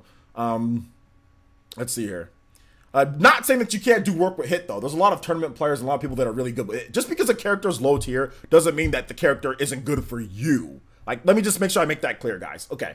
You can have low tier characters, but that doesn't mean you are going to be bad with a low tier character. Like there are people who can pick up SSG, SS Goku, or pick up even Beerus, which is probably the worst thing. That the fact that Beerus is so bad in this game. But there are people who can play Beerus and destroy people who play with Gotenks, Adult Gohan, and Perfect Cell on a team. You know, that's not. I'm not trying to say that. I'm just saying like in terms of like it's just like matchup charts, right? Matchup chart and two people with equal skill. And if they play against each other, the person using, like if you had equal skill against somebody else, you're playing your 3-on-3 match. Let's just say both of our skills are at 7. We are both a skill level 7. We are equal in skill level. If I pick, and I'm efficient with all these characters, you know, let's just say Gotenks, Adult Gohan, and Perfect Cell, or Kid Buu, Perfect Cell, and Gotenks, and you're using, you know, SSGS Goku, Hit, and Beerus, the chances are, most of the time, I am going to beat you because we are at equal skill level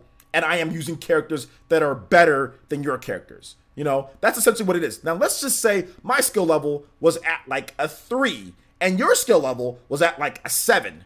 Even with me using those better characters, I'm probably going to lose because we are not at the same skill level. It's the same thing in Smash Brothers.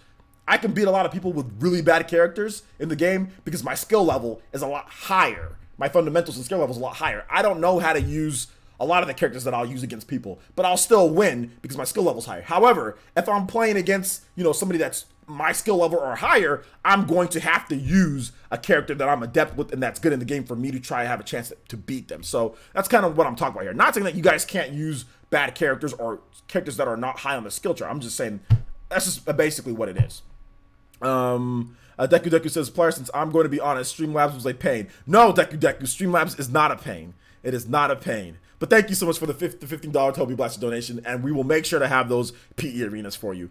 Fantasy Thinker Fans says, player, since what's another anime you'd love to see translated into a video game? A full-on Boruto anime translated into a video game. Yu Yu Hakusho, a good game. Yu Yu Hakusho has a lot of crappy games. I would like to see that transferred over to a video game. I think Outlaw Star, I think that would be cool. But if I had to pick one anime that I really want to see a good fighting game, not crap, would be Yu Yu Hakusho. Like, that's the anime, the #1 anime that desperately needs a good game. Because there's literally been, I think there's like one good game. And like, the last game that I played from Yu Yu Hakusho was the Dark Tournament game on the PS2. And that is just utter crap. That game is horrible. When is BlazBlue PE Arena happening? Once they fix everything with that game, it'll happen. Tostios says, player, since whatever happened to your video that would ruffle Western feathers? I actually had to delay that video because I was working on other things, but it's coming. J2 Blue says, player, since you reported on the rumor that Darksiders 3 was coming to the Switch, do you think it will release sometime early next year? I reported on a rumor about that, but I don't know if it'll release early next year. We just have to wait and see. What did you miss? You missed nothing. Chips and Sticks says, player, since Avin Smith, Goku greater than Hit. Yes, Goku's definitely better than Hit, tier list wise. Wound Up Penguin says, player, since I don't think there are Nomu in the game. Yeah, I don't think there are either. That's why I said that.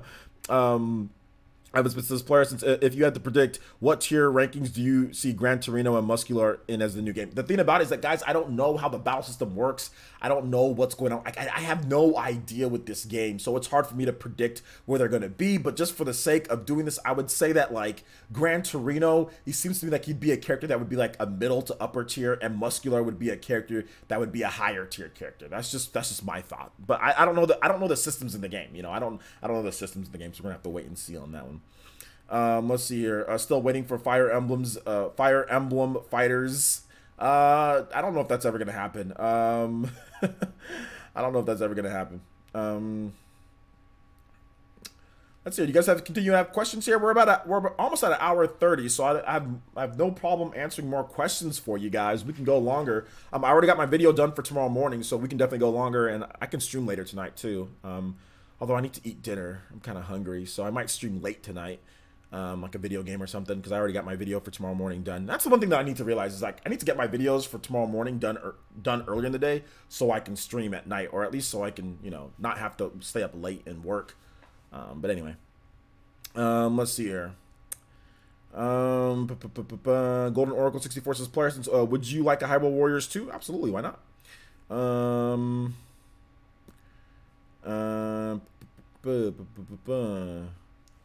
Just got here. Do we know if Warframe? Make sure you tag me at Player Essence. Just some dude. I'll answer your question, but make sure you tag me at Player Essence. Just got here. Do you know if Warframe will be 30 or 60 yet? It'll be 30 because the PS4 and Xbox One versions are 30. Thank Meme Center says, player, since Smash has Fire Emblem characters. LOL. Yeah, but Smash isn't. He said Fire Emblem Fighters, so that means he wants it styled like fighters, not like Smash. Smash Brothers doesn't play anything like Dragon Ball Fighters, so I realize that Smash Brothers has Fire Emblem characters. I'm well aware of that. Let's see here. Cool Kid Blue 100 says, player, since what's your favorite ice cream? I can't eat ice cream because I'm lactose, but I can eat frozen yogurt, and my favorite is peanut butter and cookies and cream. Let's see here. Grubby Canine says, you're that far in My Hero, player, since you've seen Gran Torino already. I've already caught up to all the. I finished all the way up to past season 3 or wherever they're at, like weeks ago. Like a week or two ago. Let's see here.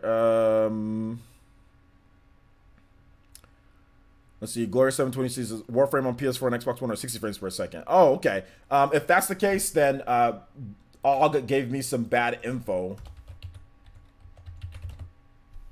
My bad on that one, guys. Og told me that it's 30 frames per second.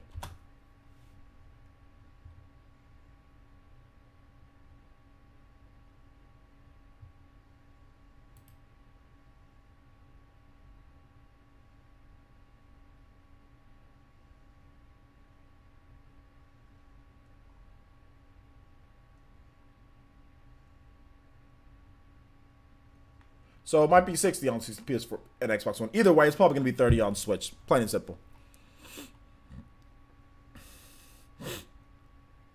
Nathaniel Ventura says not a smooth 60 frames per second though at all. So okay, so it can hit up to 60 frames per second, but it's not necessarily locked in 60 frames per second. Respect the Croesus player. Since what are your favorite Titan on Xenoblade 2? I don't care about the actual Titans on Xenoblade 2, to be honest. Boise says player, since does one's justice seem worth it or wait for a price drop? Chances are it's probably going to drop pretty quickly. So if you're not a huge My Hero fan, I would wait. Deadlock 7 says player, since are looking forward to Western RPGs like Pillars of Eternity 2. Yeah, I actually did a video on that. So yeah, I'm looking forward to it. Victor Aaron, I don't know what that is. Wasteland, yes, I did a video on that as well. So yeah, I've done videos on all those. So make sure you check out my videos on those, and you'll see if I'm interested or excited about those. AJ Walker says player, since Warframe runs pretty good on both PS4 and Xbox One. I play on PC. You can always watch console Warframe players. I've only seen the PC version, so I know that one runs at 60. So I've only seen that one. That one runs at a consistent 60, right? So I've only seen that. I'm not counting frame rates. I'm just looking at the game. Golden Oracle 64 says player, since do you think we'll see Final Fantasy VII Remake at Tokyo Game Show? I'm gonna say no. T-Dude says, do you think it's Take-Two's fault for hiring a low-budget developer for porting WE 2K18 to the Switch last year? Who else's fault would it be? T-Dude, like, is it your fault? Whose fault is it? If a game doesn't perform well, if they can't code and do whatever, whose fault? It's the person who hired them. Yes, it's their fault. I mean, it's no other. They gave them time and money to make a game, and they did a bad job of doing it. It's 2K's fault for hiring. Yes, it's them, of course. Deku says player, since I'm sad that you can't migrate accounts. I spent hundreds of hours on Warframe and I don't want to start over. That's unfortunate, but you don't have to play on the Nintendo Switch. It's a free-to-play game, so it is upsetting. It's unfortunate, but at the same time, wait for Switch versions. No, I'm joking. Yeah, it would be nice if you could migrate stuff over, but you can't. So it's just the way the cookie crumbles sometimes, man. Let's see here. Evidence Smith says player, since don't know if you answer this, but did you hear about the new Dragon Ball Super movie being entitled Dragon Ball Super Brawl? Yeah, I heard about it. I'm just not crazy about getting hyped over anime movies. I don't do that, guys. Like, I don't get all crazy and hyped over like movies at all. Even if it's something that I'm interested in, I'm not gonna go crazy over it. I'm not a Broly fanboy. I don't care like that. Like, when the movie comes out, I'll watch it and that'll be the end of it. But there's not enough for me to get hyped about that because it's just a movie. You watch it for an hour, hour and a half, and then it's done. Now, a whole new series, like, of course, now, like, when Dragon Ball Super finally, like the next series in Dragon Ball Super, I'll be excited about that because there'll be continuous episodes. There'll be more entertainment, but it's just a movie. So when it comes out, I'll watch it. But that's the end of it after that. Let's see here. TG Lopez says player, since are you going to play Tales of Vesperia when the HD remake releases? Yeah, TG, I made a video on Tales of Vesperia. I made a couple of videos on it, and I said absolutely. I said I'm going to play those. Make sure you guys check out my videos. Whenever it comes to Japanese RPGs and stuff like that. I mean, I even said Tales of Vesperia is my favorite Tales game of all time. So yeah, man. Quidomi says, player, since I found your channel when you uploaded a channel about Monolith Soft's future IP a few months ago, what's your prediction or when it will be announced? I think it will be announced probably later this year. Rambo Forces player, since Nintendo loves to innovate and change the status quo. With that said, how do you see Nintendo innovating on successor to the Switch? Yeah, that's a good thing. I think the innovation with the Switch is probably going to come within the Joy-Cons and with what they do with any other like outside stuff. Like, maybe not necessarily virtual reality, but I think that can be a part of it. But augmented reality, making the Joy-Cons better, making the Switch better itself, making its hybrid functionality better. I think there's a lot of different stuff that they can do, but I think that's where it's going to come in, you know, when they do that. Player, since Nato says, player, since do you think Monolith will bring out, what do you think Monolith will bring out first? Xenoblade Chronicles 3, Xenoblade Chronicles X2, or the new IP? I think the new IP will come first before those other two, because we know that the new IP is in development, and we don't know the Xenoblade Chronicles 3, and we don't know about the Xenoblade Chronicles X2. So I'm going to say that the new IP is going to come out first.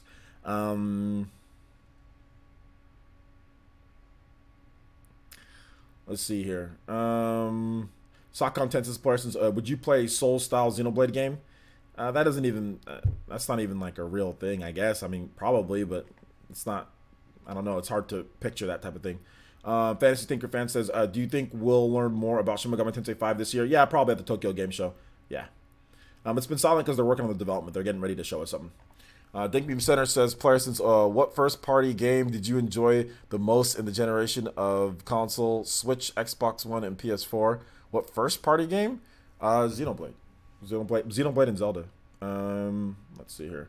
Lamat Studios. Guys, if you want to ask me a question, because I see some people asking some questions, but just tag me at Player Essence so I can see it easier, because we got 170 people plus watching. Also, guys, hit that like button yet. Guys, hit that like button. Where are we at in likes? 146? All right, let's go. Let's see if we can get it to 170 likes, and I'll extend the podcast a little bit longer, because we usually go for an hour 30. I'll extend it out more. I'll answer more questions. Let's see if we can get it to 170 likes, guys.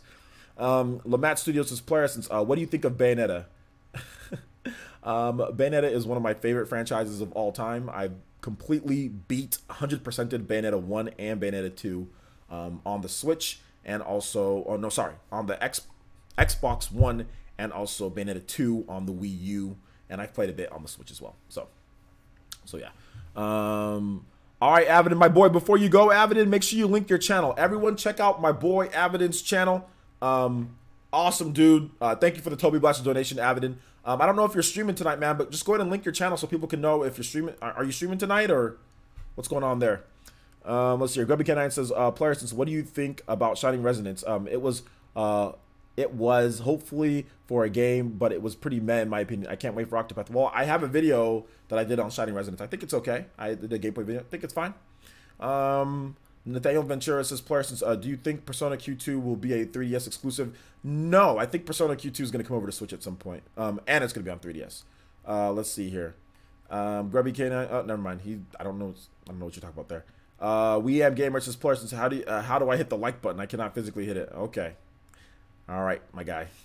Keenan Parker says, Player Essence, it was a good live stream, but I have to get ready to go to bed. See you next stream. All right, take it easy, dude. So Content says, Player Essence, do you think Nintendo will do a better job making a new 3D Sonic game than the Sonic team? I don't know. Nintendo doesn't have expertise in Sonic games, so that might be tough to say if they can do a better job or not. But I mean, probably. But I don't know. I don't know for sure. Avidin Smith says, Player Essence, if I do, it won't be long, sticking to getting to bed by 12 each night, 12:15 as a buffer time. Yeah, man. Yeah, well, it's already almost gonna be 12, so there's no way that you can stream tonight. So you might as well just take the night off, man. Just relax, get ready to go to work for tomorrow. You're gonna all right, link your channel so people can make sure that they check out your channel, dude. Jordan Fringe, what's up, man? What's up, Jordan Fringe? This is Parsons. What's your stance on peanut butter? My stance on peanut butter is that it's delicious, but once again, it's tough for me to eat stuff like peanut butter. But at the same time, it's still good. But anytime that I do have like a peanut butter and jelly sandwich, it's like just a little bit. I can't have a lot of peanut butter. I just put a little bit. And it tastes mostly like bread, the sandwich, but that's okay. It's good enough for me. Let's see here. Nintentional says, Parsons, what's your favorite planeteer from Captain Planet? Okay, that's a troll question. Deku says, Player Essence, if you could create your perfect game, what would it be like? Details. If I could create my perfect game, it would probably be like an action RPG that uses elements. Action RPG that uses elements and has like summons, something like that. Cool Kid Blue 100 says, Parsons, do you think there will be new blades in Xenoblade expansion, or do you think we'll be locked with the main blades this time around? No, there'll be new blades, of course. Golden Oracle 64 says, Parsons, when do you think Bayonetta 3 will launch? I think it'll launch early 2019. Deadlock 7 says, Parsons, seeing your vid on Hand of Fate 2 coming to Switch, that looks great. It does look really good. J2 Plus says, Parsons, never played a DMC game. Should I pick up the DMC HD Collection and DMC 4? Personally, I would just pick up DMC 4. I mean, if you don't want to waste your time, I mean, you can play all the old DMC games, but I think DMC 4 is a lot better than more. I mean, you can play DMC 3 if you want. I mean, then go to DMC 4, but I don't really think that you need to play all the DMC games. If you're getting ready for DMC 5, I would just play DMC 4, but that's just my opinion. Obviously, people will disagree with that heavily. They'll tell you to play all the DMC games, but I mean, if you've already played Bayonetta, going back to the original DMC is rough. It is rough. You can just tell that this is like a crappy version of Bayonetta, like, because it takes everything that DMC did and then just makes it like 10 times better. Excuse me. So I would start off with DMC 4. DMC 4 is actually comparable to Bayonetta. It's not as good, but it's comparable to it. So I'd start off with there. or DMC3, which I guess you'd have to start up with the HD collection. But whatever you do, stay away from DMC2. That game's trash. It'll make you not like the franchise. So I've always told people, just start with DMC4. I don't think there's a need to play the old school DMCs. I really don't think so in this day and age. With Bayonetta, if you've already played those. But I would start with DMC4. That's just me. DMC4 is my favorite DMC game. So, let's see here. Morp says, Plarisons, will there be a sequel to Odyssey on the Nintendo Switch? Mario Odyssey? I would think so, yeah. It sold really well, so I would think there'd be a sequel at some point. Like a Mario Galaxy 2. Sock Content says, Plarisons, what would be the weirdest crossover ever? I have no idea. Let's see. Deku says, Plarisons, did you ever play God Hand on PS2? Yes, I did play God Hand on PS2. Cool game. Mellow Moon says, Parsons, how do you think The World Ends With You will sell? Will sell good. DJ Revista says, Parsons, you think we'll get a Nintendo Direct Mini anytime soon? Maybe just a normal Nintendo Direct in a month or two or so. Not a mini, but we'll have to wait and see. There's a rumor going around that it's coming this month, so we'll see. Boise, there's something, you know what, Boise, and I would agree with you. Play Devil May Cry in order so you won't be confused about the story. But Daisy, you know what, there's this thing called, and I know it's kind of interesting, and I know it might be something new, but there's this thing called the internet, and on the internet you can actually look up information so you're not confused on things. I know it's sacrilege to do this with games that you haven't played, but really, if you want to know the story of DMC1, DMC2, and DMC3 before you hop into DMC4, you can literally spend a fraction of the time that it'll take you to play all those games and know those stories. I mean, I know it's tough, and I know that's horrible that people would do that, but there is information out there on the internet for people to do that. You know, there are ways not to be confused if you haven't played the games before. I'm just putting that out there. Just put it out there. Let's see here. Well, I know technology is incredible, but do you guys think that I play every single game and know every single story before I hop into games like Fallout 3? I looked up what happened in Fallout 1 and Fallout 2 because there was no way in heck that I was gonna play Fallout 1 and Fallout 2 before Fallout 3 came out. So what did I do? Even back a decade ago, when Fallout 3 came out, when I was in college in my dorm, I went on the internet, I looked up the stories of Fallout 1 and Fallout 2, understood the world a little bit, I was like, okay, this is what's going on here, and then I jumped right into Fallout 3, not a problem. So, I mean, you can definitely do that. You can definitely do that. What's the internet? What is the internet? Shoutouts to Trigger. Hit us with that subscription. Thank you so much, Trigger. Appreciate that. Welcome to the Elite Ninja Village. Appreciate you being here, my guy. Guys, give some Monatos for my boy. If you guys got any more questions, I'll answer questions. You guys have been amazing. Thank you for the subscriptions. Thank you for the donations for today. Really do appreciate that. Really helps out the Ninja Village, getting stronger and stronger each day. So yeah, if you guys have some more questions, tag me at Player Essence. I'll be more than happy to answer them for you because I'm here for you guys. I'm here for the people. Player Essence, how are you? You spelled my name wrong, but it's all good. Player Essence, how are you so funny? I don't think I'm very funny, but I think that I used to watch a lot of comedy stuff when I was a kid, and I've always had a really silly personality, so sometimes I can express that in certain ways, and sometimes it comes off as funny, sometimes it comes off as a douchebag, sometimes it comes off as people don't think I'm funny. My girlfriend that I used to date, she didn't think I was funny at all. I've had girlfriends that think I'm freaking hilarious, so it all just depends on your own, what you think is funny and what you think isn't funny. But yeah, my last girlfriend hated my sense of humor. She never laughed at anything, any type of joke that I made, and it was weird because the girlfriends that I had before that all thought that I was funny. So it was hard going from one girlfriend to the next girlfriend that didn't think I was funny at all. But hey, whatever. All right, take it easy, TG. Thanks for coming out, man. Jeffrey Augustin says, OJ, why is DMC2 a trash game? I didn't play it. Well, I don't want to spend my time talking about DMC2, so you can look that up on your own. Rambo 4 says, Parsons, giving a rating of 1 to 10, how excited are you for Bayonetta 3? I'd probably say right now an 8 because we haven't heard much more about it, but I'm excited about it. I'm super excited, but it's hard for me to be more excited when we don't know anything. I need to actually see some more content, some more material, and then I can get more excited about it.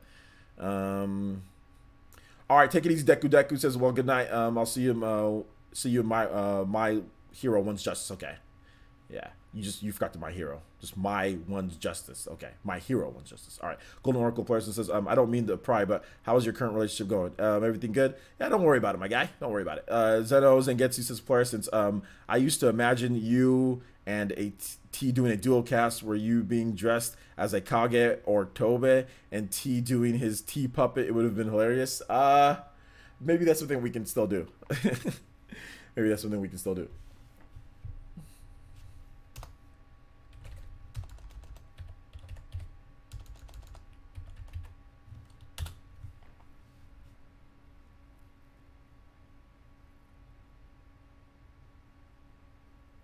Nothing on here. Joseph Carson, so from through your thumbnail, is Jet Set Radio Future coming to the Nintendo Switch? No. Just because I have a thumbnail of a character from there, that doesn't mean it's coming to Nintendo Switch. There's nowhere on there that I said it was coming to Nintendo Switch. The thumbnail didn't even have a Nintendo Switch in the picture. It just said PE Live, and I had my logo. I had PE Live, I had Warframe as the background, and then I had the Jet Set Radio or whatever dude on there. There was no indication, there was no wording, and there was no indication at all that it's coming to the Switch. Like, there was none. there was absolutely none. I didn't put it in the description. I didn't put that anywhere in there. So I don't know how my thumbnail says that it's coming to the Switch. I don't know how that says that. Jeffrey Agassi, OJ, did you see Tokyo Ghoul game? Yeah, I did see it, but I don't know what Tokyo Ghoul is. But I did see it on Gematsu. I didn't know. I don't know what Tokyo Ghoul is though.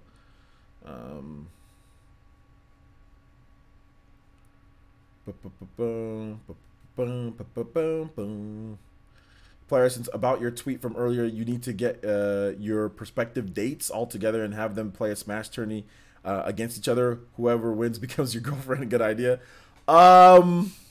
Yeah, that might be a good idea.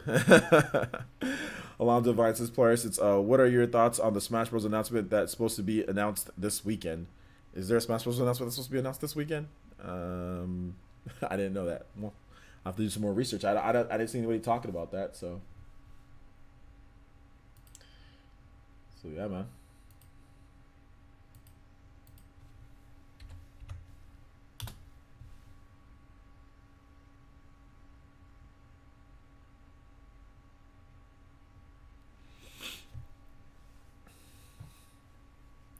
DJ King Gaming says, player, since Tokyo Ghoul is an anime / manga, pretty much it was Code Vein, pretty much inspired by. Okay, well, that's cool. Yeah, I know I covered Nintendo a lot, but there's nothing in the thumbnail that says that the game is coming over. Usually, like, if something's coming to Switch, I'll say that it's coming to Switch. Like, for example, in the title of this video, it says PE Live, Warframe Switch. So you know Warframe is coming to Switch. Now, if whatever Jet Set Grind Radio, Jet Set Future, whatever that is, radio roller coaster or roller skating game was coming to Switch, it would say that. The Jet Set Radio dude was just to represent Sega. That's all it was. It was just to represent Sega. That's it. Because that was one of the icons or mascots of Sega. So that was it. Maybe I could have used Sonic, but Sonic's cliche. Everybody always uses Sonic to represent Sega. So I used him instead. That's really all it came down to. That's really all it came down to. But it's all good, man. Thanks for watching the videos. Golden Oracle 64 says, player, since did you ever watch old school Nintendo YouTubers like Shooter, PM Prime, KFD, etc.? Although some like Ultra and I think Red Knight are still making vids. Yeah, I actually know all of those guys. Shooter, PM Prime, KFD, they all quit. They all quit YouTube. They all quit the stupidity of YouTube and making videos and stuff like that. KFD is cool, man. I like KFD. I want to have him on the show at some point. But I know he's retired, and so is Tony Rendy, PM Prime. Yeah, he's retired, and so is Shooter's been done. But they used to have their podcast that they did all the time. It was a funny podcast. I used to watch it back in the day. But like literally 95% of the people who started making videos in like the Wii U era are not making videos anymore, which is always, it's like the last of the Mohicans or something like that. It's like the Metroids. It's like an extinct race of people who were prominent in that era or made videos, had like 1,000 subscribers or 607 subscribers or were gaining subscribers. They literally just all like, once the Wii U failed, it was like they all just said, oh, and everybody just said, I don't feel so good. Once the Wii U failed, everyone just said, oh, it evaporated into thin air. So yeah, and it's funny because now the Switch is doing so well, but there's so many people who made videos and could make great content but just stopped. I'm not sure, I'm not sure, man. But yeah. There was a lot of I don't feel so goods going on with Nintendo content creators. There's so many guys that I used to collaborate with, that I used to make videos with all the time, or that I would collaborate with that just don't make videos anymore. Like back in the day. So we're talking like 2011, 2012. I started making videos in 2011, but I didn't really get noticed in the Nintendo community till 2012. And then really kind of 2013. But yeah, if you're talking about all of that era, yo, Dreamcast guy, what's up, my dude? What'd you miss? What'd you miss? You missed nothing. You missed nothing. You missed nothing, Dreamcast guy. You missed me ranting on people talking about somebody that tried to say that stocks was the reason why the Sega Dreamcast failed. And he didn't mention the PS2. He didn't mention the component parts and them having to buy those and them being forced into a price cut to be competitive. He didn't mention the fact that Sega had, multiple failed systems from the Sega, Sega 32X and all sorts of. So you missed that. You missed me ranting on people being douchebags about Nintendo Switch getting games, calling people frauds if they're excited about a game coming to Nintendo Switch just because it's already been out on the PS4 and Xbox One for a while. You missed that. And you missed me talk about Warframe coming to Nintendo Switch, just being excited about that. So yeah. Alonzo Vine's player, since the Smash announcement I mentioned is up on Nintendo Enthusiast. Okay, so you guys want me to check it out? Is that what you want me to do? Nintendo, I haven't went to that site in a while. Nintendo Enthusiast, ever since my boy stopped working there, man. Like I don't really go to the site anymore. Like Sean Long and Jay, hey Jay, Jason Lapine. Ever since they stopped doing Nintendo content there, I don't really go there anymore. Super Smash Bros. Ultimate Live Tournament happening this Sunday. Will Nintendo announce anything? So no, there's just a live tournament going on this Sunday. I think I reported on this already, but they're just saying, will Nintendo announce anything? There isn't supposed to be an announcement. They're saying, will Nintendo announce anything? Did you miss that question mark there? Let's see here. Rambo 4 says, Player Essence, will we see a new Castlevania at the Tokyo Game Show? A new Castlevania. I would want there to be, but I don't know. I don't know if there will be. J2 Blue says, Player Essence, have you seen the animated opening sneak peek of Indivisible? It's animated by the same people that made Kill la Kill via Studio Trigger. No, I haven't seen it because I don't want to ruin the game at all. So I don't really care to watch stuff like that. Heart and Soul 72 says, Player Since a critical hit 64. Okay, if you mention a critical hit 64, he didn't just fade.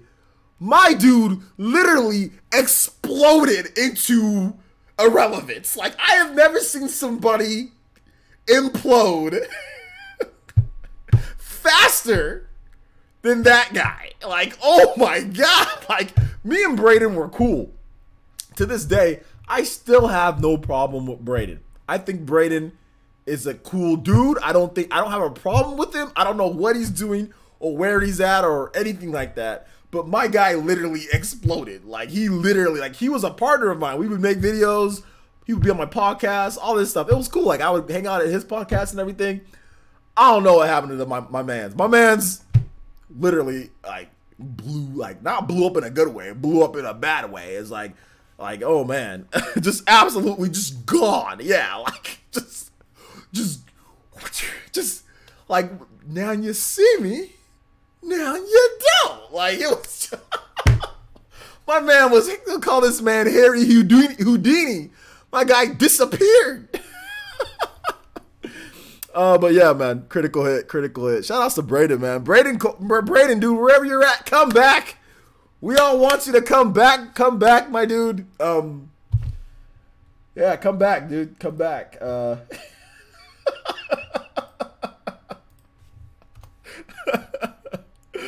Oh my gosh, that's so funny. Let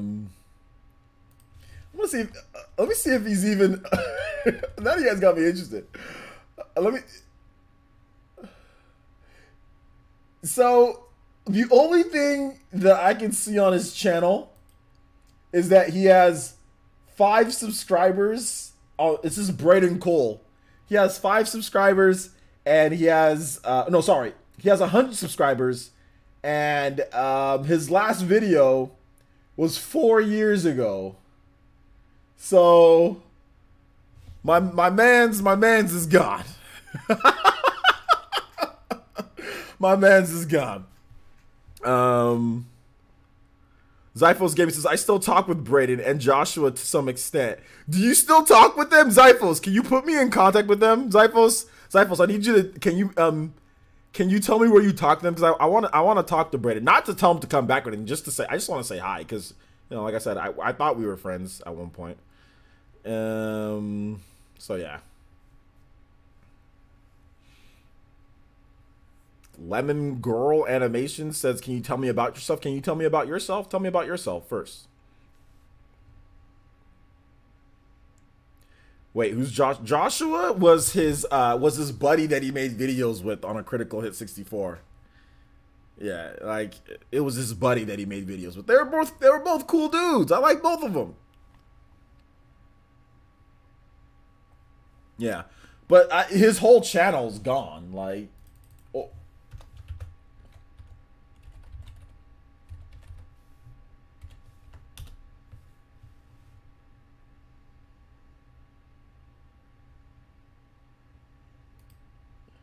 Yeah, his whole channel's gone.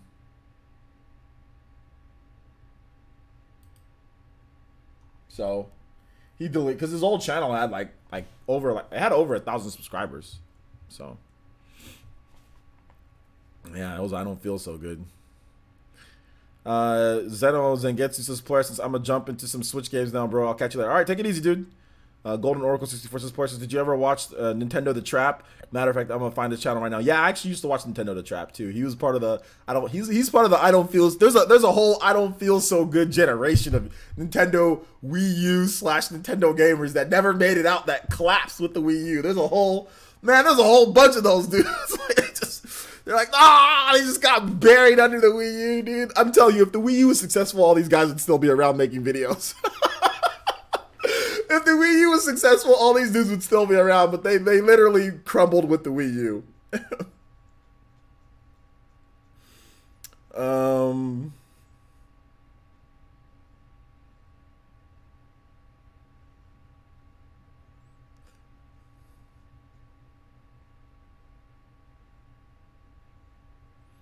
Bradley News. I remember Bradley News. I remember that, dude. Oh man, old school Nintendo YouTubers. DJ King Gaming says there's a lot of them. Those days were active, but it was active, but it was horrible though, DJ King, because you couldn't even enjoy Wii U games without bringing up sales. Like there was no, like anytime you mention the Wii U, somebody's got to trash the system for something, man. There was always something. There was always something.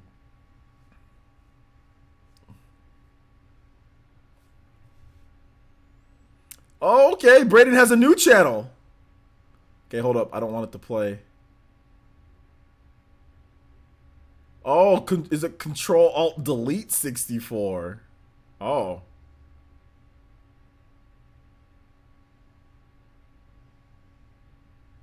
Oh, I see. Okay, well, DM me that too.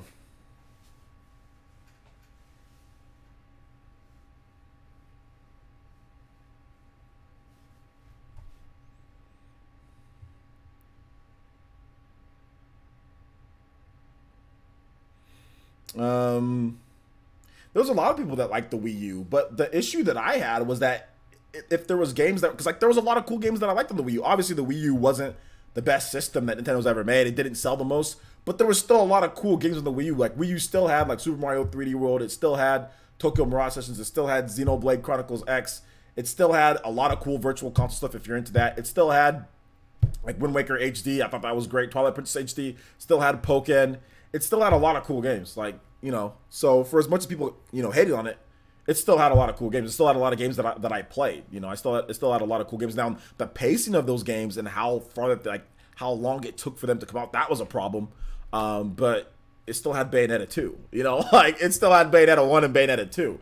It still had a lot of cool games that I played. So yeah.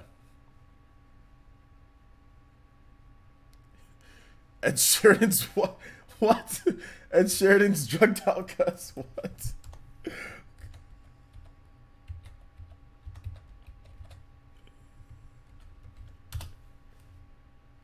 Let me go back to his. I want to look at his channel again. Zyphos, make sure you send me a link to his channel because I don't want to find it again where you have it here. So,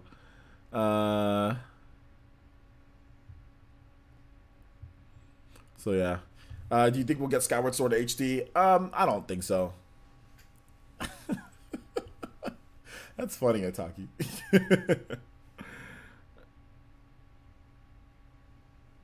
That's funny. All right. Lemon Girl, I'll tell you guys a little bit about myself. I'm really into sports. I like football, American football the most. I'm a 49ers fan. 49ers are located here in San Francisco, California. Big 49ers fan. Really like sports. Not all sports. I just really like American football. I like basketball too, but I only like basketball during the playoffs. Like I don't watch the regular season much, but I only like basketball during the actual playoffs because that's when it really matters. American football though, like every game matters because there's only 16 games, so you don't have a lot of time to mess around with American football. You gotta get stuff done. The teams that are usually good at the beginning of the season and win the games are the teams that go to the playoffs. Whereas basketball, you can have teams that are trash, like literally like lose so many games but still make the playoffs. So for me, basketball I only pay attention towards the end. But American football, that's what I like the most. I used to play myself. I was a football player here in California. I played in college. I played a little bit of professional, like semi-pro leagues and things like that. I was a running back. So yeah. So I think that's enough about myself. But yeah, here in California, I was a 3-time All-American. In California, first, second, or third team. Never first team though. Never first team. My sophomore year, I was a second team. They have an all sophomore team, so it's different that if you're a sophomore compared to junior and senior. So I was a All-American sophomore second team, and then my junior year I was a second team All-American here, all state. Sorry, not All-American, all state California, and then my senior year I was third team All State California. So I was big into football. I always played football. Really been pretty good. Okay at it. So yeah. Let's see here. Other than that, there's nothing else about me. That's all you guys need to know. Yo, shoutouts, Lemon Girl Animations. Thank you. I appreciate the subscription. Welcome to the village. Welcome to the Elite Ninja Village of Player Essence. Oh, and I really like ninja. I really, really like ninjas. So that's the reason why my channel is ninja themed. Naruto is my favorite anime. And also My Hero. That's also good too. Dragon Ball Super, Dragon Ball Z, those are all my favorite animes. Yu Yu Hakusho, I like anime too. Let's see here. Stalker Cheek and Breaky, hitting us with those katones, hitting us with those jutsus. Thank you so much. Welcome to the Elite Fire Nation, Player Essence. Hopefully you enjoy your stay. And yeah, shout outs. Thank you for giving us a follow on Twitch. Katone, Goku no Jutsu. Player Essence, what part of Octopath has you the most excited? The time length, up to 100 hours of content. Golden Oracle 64 says, Player Essence, have you heard of anime RE0 or Bungo Stray Dogs? No, those sound like completely weirdo animes, but I'm betting that they're pretty good, right? Nema Nato says, player since, oh, what do you think about Octopath most likely not having an overarching story? I don't even know what that means. What if, I don't even know what this whole people try to sit here and dissect Octopath story. It has a story. There's a story. You play it. I mean, I don't know what overarching connected. Who cares? There's a story. You play the game. There's definitely a story in there. It's fine. I honestly, I don't care. I don't care. People like to make up these weirdo things when it comes to stories and stuff in games. Just play the game. I'm pretty sure there's an overall story. I'm almost positive. Stop listening to people who've played the game for 5 or 10 hours. Like just pick up the game and play it yourself. But no, I don't care. People have been asking me about that. I don't know why it's even a thing. Like, why is this even a thing? Shout outs to Ghost Hokage hitting us with that follow on Twitch. Thank you so much. Welcome to the Elite Fire Nation. Appreciate the follow, man. Appreciate the follow. Exactly, El Chupacabra. Just people just need to chill. Just like stop listening to what people that preview say. Oh, there's not to the story. It might not be. Just every RPG has a story. Every RPG has a story. I'm pretty sure there's some type of overall point or reason why. Like, stop listening to people who've played the game for a few hours or 5 hours or 10 hours and say, "Oh, I'm concerned." There's not. Just relax. Relax. You'll be fine. You'll be fine. It's a completely non-issue. It's a complete non-issue.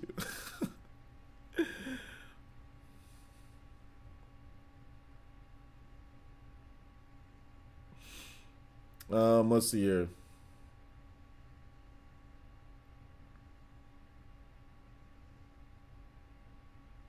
I don't even like, what does overarching story mean? Like, who cares? Just play the game.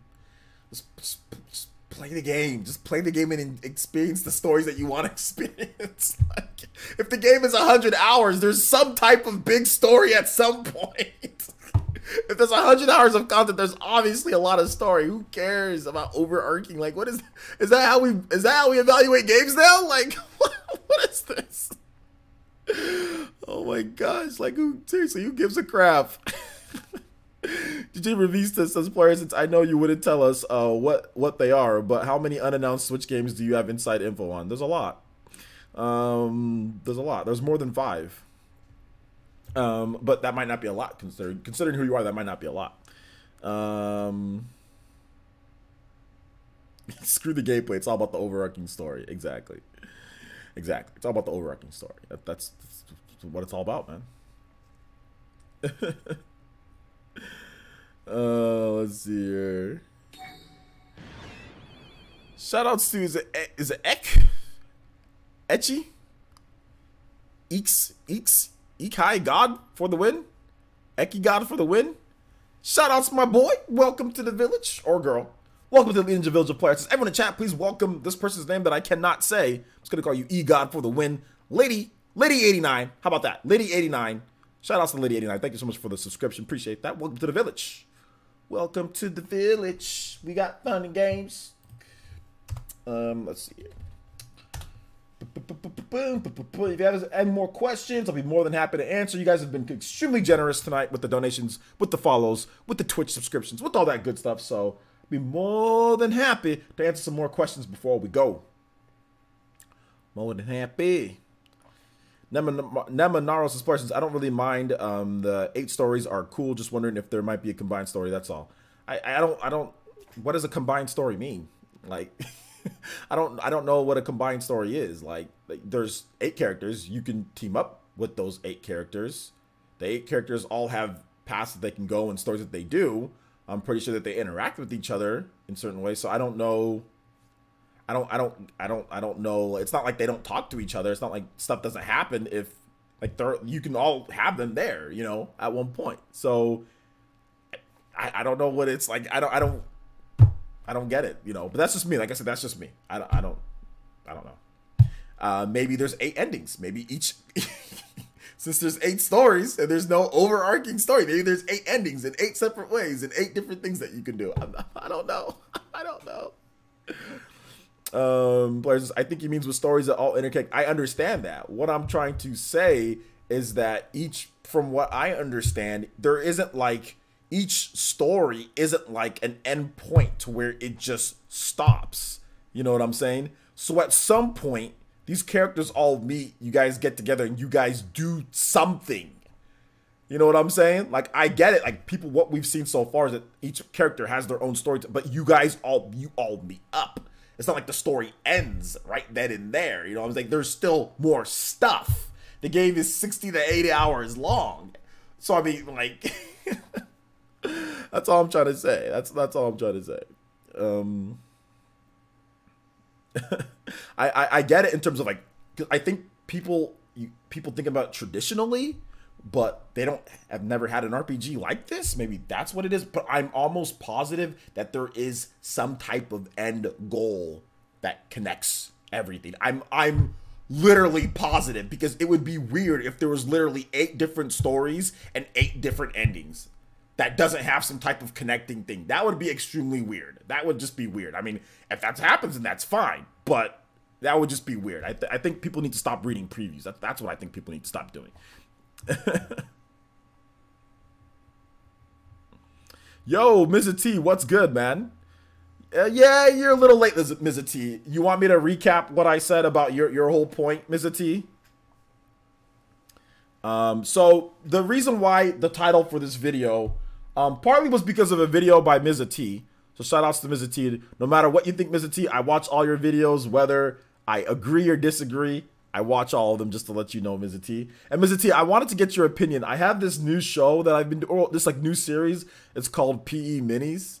I want to get your opinion on what you think about it too. Let me know what you think about PE Mini shows. I think it's pretty cool. What do you think about it? But yeah, aside from that, the whole anti-Nintendo stupidity, that was kind of from a video that Mr. T did talking about a certain YouTuber that I'm not going to mention because, you know, he gets kind of sensitive on things. And I kind of just talked about what you were saying too, Mr. T, about how there are people who are, in my opinion, I see some of these comments about people saying like, you're a fraud if you don't play, if you haven't played Warframe and if you're excited for it. You know, the fact that somebody's going to come out there and call you a fraud, I think that's that's anti-Nintendo, but I think it's not productive. It's egotistical. It's douchebaggy. I think I would go a little bit further than what you said. Like, I find that as like not that person is a douchebag, but that is a douchey type of statement to make. A very confrontational when there is no confrontation. I think that people, like, if you're talking about games coming over, wouldn't you want to be more supportive? There are tons of Warframe people, and I think the biggest thing that makes that comment the most douchiest is that there are all sorts of Warframe fans that are on PC, that are on PS4 and Xbox One, and have been very inviting to the Nintendo players because Warframe's a little bit of a kind of a difficult game to play at times. And like, I've seen people literally in the comment section say, hey, yeah, I have no problem helping you. So you have these people that actually play Warframe, that are good at Warframe, that have spent money on Warframe, that are inviting and saying, yeah, I'll help you if you need some help. I mean, maybe there won't be crossplay, but I can still help you in terms of what, and like people following each other that are big into Warframe now so they can get help from the community that's already there. So if these people aren't upset and aren't calling these other people that are frauds that are getting into it first time, why are you? You know, why are you, like, who are you to call somebody a fraud or try to bash somebody when the people who play Warframe and have been playing it are being helpful and being nice to the people who are new? And that's what I'm saying, like, egotistical, douchey type of comment, you know, it's just like, not that that person is a douche, not that that person, you know, is a bad person, but that is a very douchey, egotistical crap comment, in my opinion. Like, separation, like you said, separatist type of comment that's looked to rile people up, looking to cause dissension in the gaming, you know, atmosphere instead of trying to be unified and be gamers. You know what I'm saying? Like, when people who play the game aren't even bashing those people, why are you? Do you play Warframe like that? You probably don't, you know, but yet people in the community are being inviting to the Nintendo Switch players. No, that's how you're supposed to be, you know? So that's just my opinion.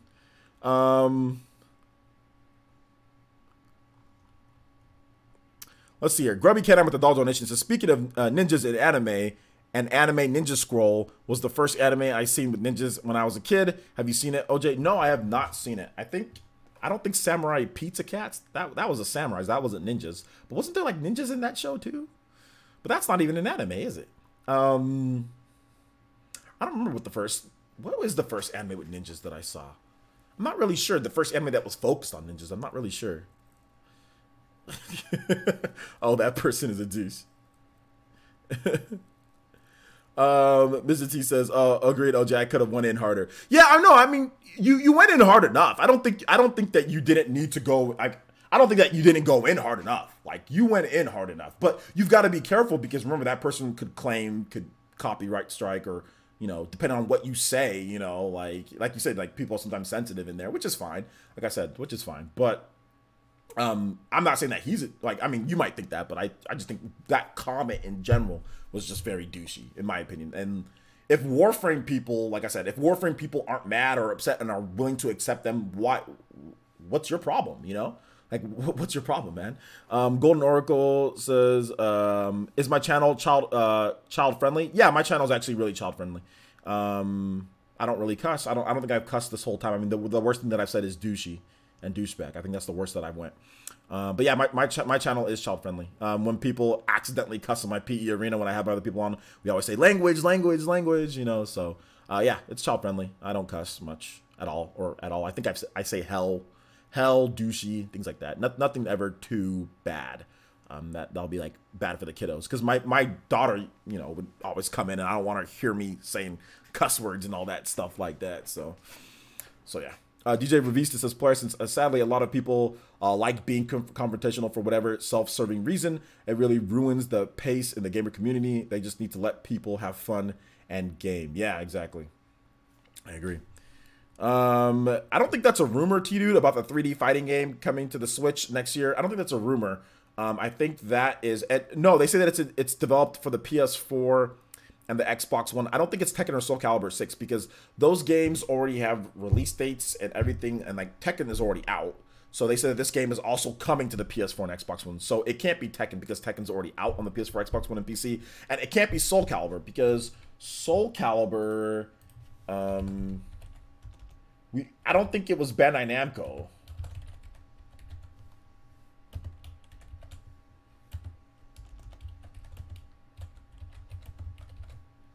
No, I don't think it's...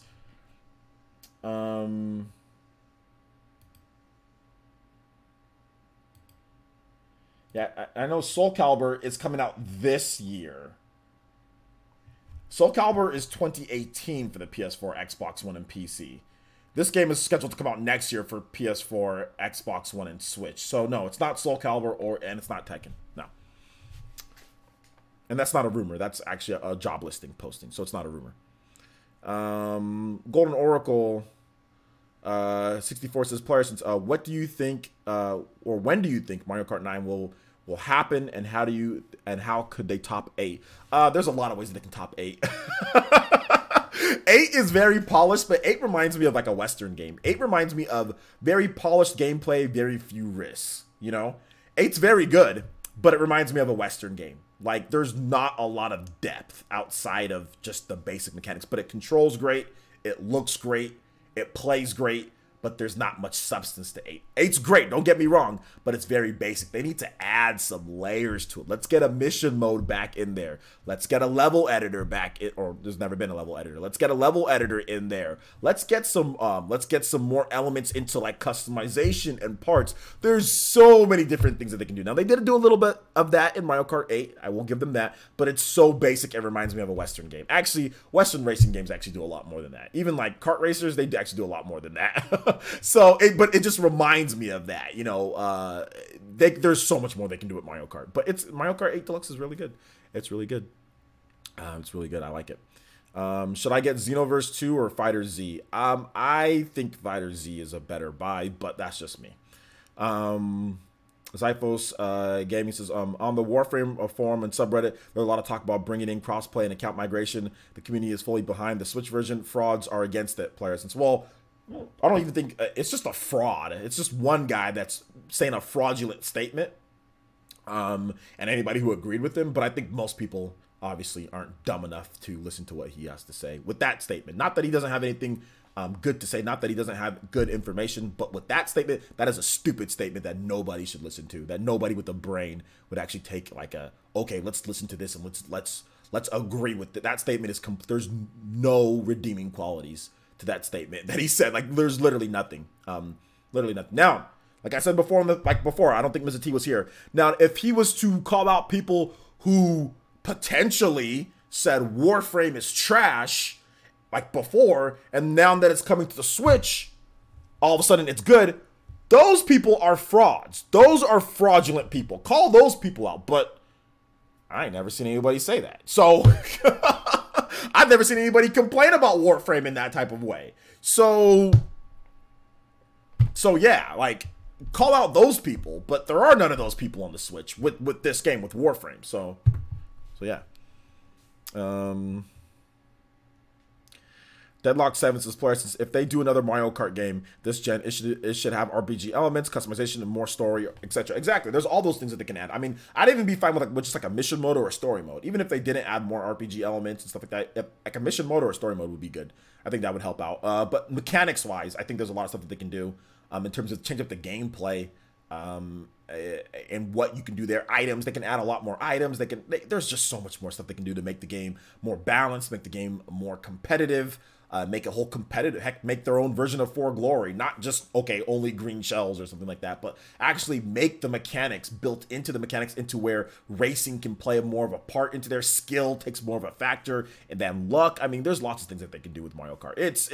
Mario Kart probably has the highest ceiling, or one of the highest ceilings out of any of Nintendo's franchises. Mario Kart probably has the highest ceiling to get better. For how good Mario Kart already is, compared to what they can do, it has the highest ceiling. Because Pokemon, I mean, there's only so much you can do with Pokemon. Xenoblade, I mean, look at Xenoblade Chronicles 2. There's so many mechanics in there, people get confused. Look at Super Mario Odyssey. Mario Odyssey's just about as good as any other Mario game, in my opinion, it is. I mean, you can look at all of Nintendo's other franchises, and a lot of them, there's something they can do better, but, you know, they're really good.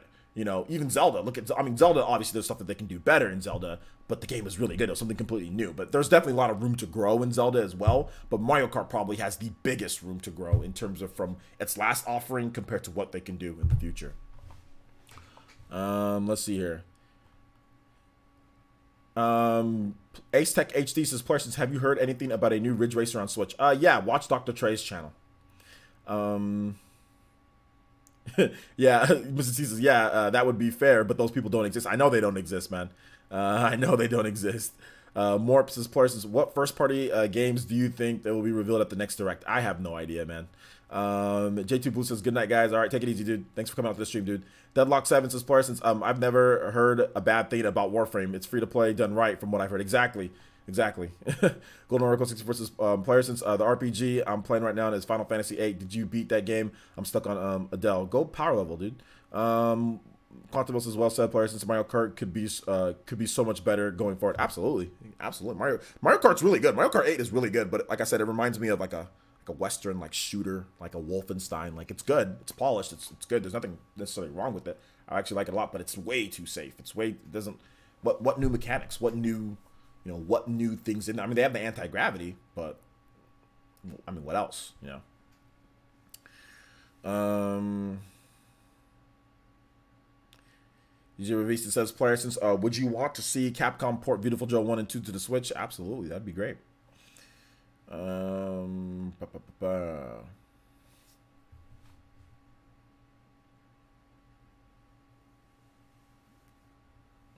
Yeah, but basically what we're talking about, Cool Kid Blue 100, is that, like, yeah, I've heard about the grind as well. But what we're talking about is that people that, like, you know, if like Nintendo fans were calling the game trash because it's not on the Switch or it's not on a Nintendo platform. Like, I didn't even hear it back when Warframe came out. Like, I didn't even really hear Nintendo fans crapping on the game or anything like that. So yeah. But I see what you're saying. Yeah, I mean, Evan told me about that on the Spawncast, but the grind's kind of like, kind of meh on the grind, and like trying to like level up and getting certain things to beat certain levels is tough, you know. Cyrix, I don't know. I don't ever know how to say your name, dude. This is player, since what characters from Final Fantasy VI would you like to see as DLC in Octopath Traveler? I don't want any characters from Final Fantasy VI as DLC in Octopath Traveler. Final Fantasy VI isn't. It's not a Octopath. Like, why? What do you mean DLC characters? No, like Octopath is its own game. I don't want to see any Final Fantasy VI characters as DLC. I mean, it'd be cool, but I'm not gonna sit here and say, oh, I want this character and this character. It's not Final Fantasy VI. I mean, I don't want to see DLC characters. I don't want DLC characters in Octopath. I don't want any DLC characters at all. Just give me the characters that are in the game. I was just thinking about it. I'm like, wait a minute. I don't know if I even want DLC characters at all. DLC doesn't exist in Octopath. I don't know. Does Octopath? I don't like. It's never struck me as like when I played Octopath. it never struck me as like I need a DLC character. Like it's not a game that I'm like, okay, I would like DLC. Like for example, like Smash Brothers. Like okay, after I'm done playing with all like I use all the different rosters, like having new characters, I'd be like, okay, Smash Brothers. But like Octopath doesn't strike me as the game that needs DLC at all. So I don't know. Just trying to that threw me for a loop, man. Respect the Crows as players, since didn't they say they aren't doing DLC in Octopath? They did say that, but he just said, "What would you like to see?" So I mean, not that he was taking into account what they already said. He was just said like what Final Fantasy 6 characters would you like to see, because there's been the whole talk about spiritual successor type of thing. So he was just saying, I think it was more of a hypothetical than actually going to happen. But it's hard to answer that question because it's like, I don't see this. I mean, yeah, it might be a spiritual successor from what the developers say, but I'm not expecting it to be exactly like Final Fantasy VI, and I'm not expecting Final Fantasy VI characters to be in there. When you say spiritual successor, that means that there's no character. That means that there's no characters in there, like a spiritual successor. You know what I'm saying? Like that means that it's not a direct. Like it's not going to have the characters from that game. So it threw me for a loop when he asked that question, because I didn't exactly know. I haven't thought about DLC at all when it comes to Octopath. Yeah, man. Let's see here. But yeah, they did say that there's no DLC in Octopath. Deadlock7 says, player, since they should add a new level designer to Mario Kart with ratings, etc., like the Mario Maker Cross Track Mania. That would be cool. That would be cool. I wouldn't be making tracks, but that would be cool. I personally would like excuse me. I would like more of like a mission mode or like a story mode. Like I would really want to like. I don't think Mario Kart's ever had a real story mode in there. Like I'd really like a story mode in Mario Kart.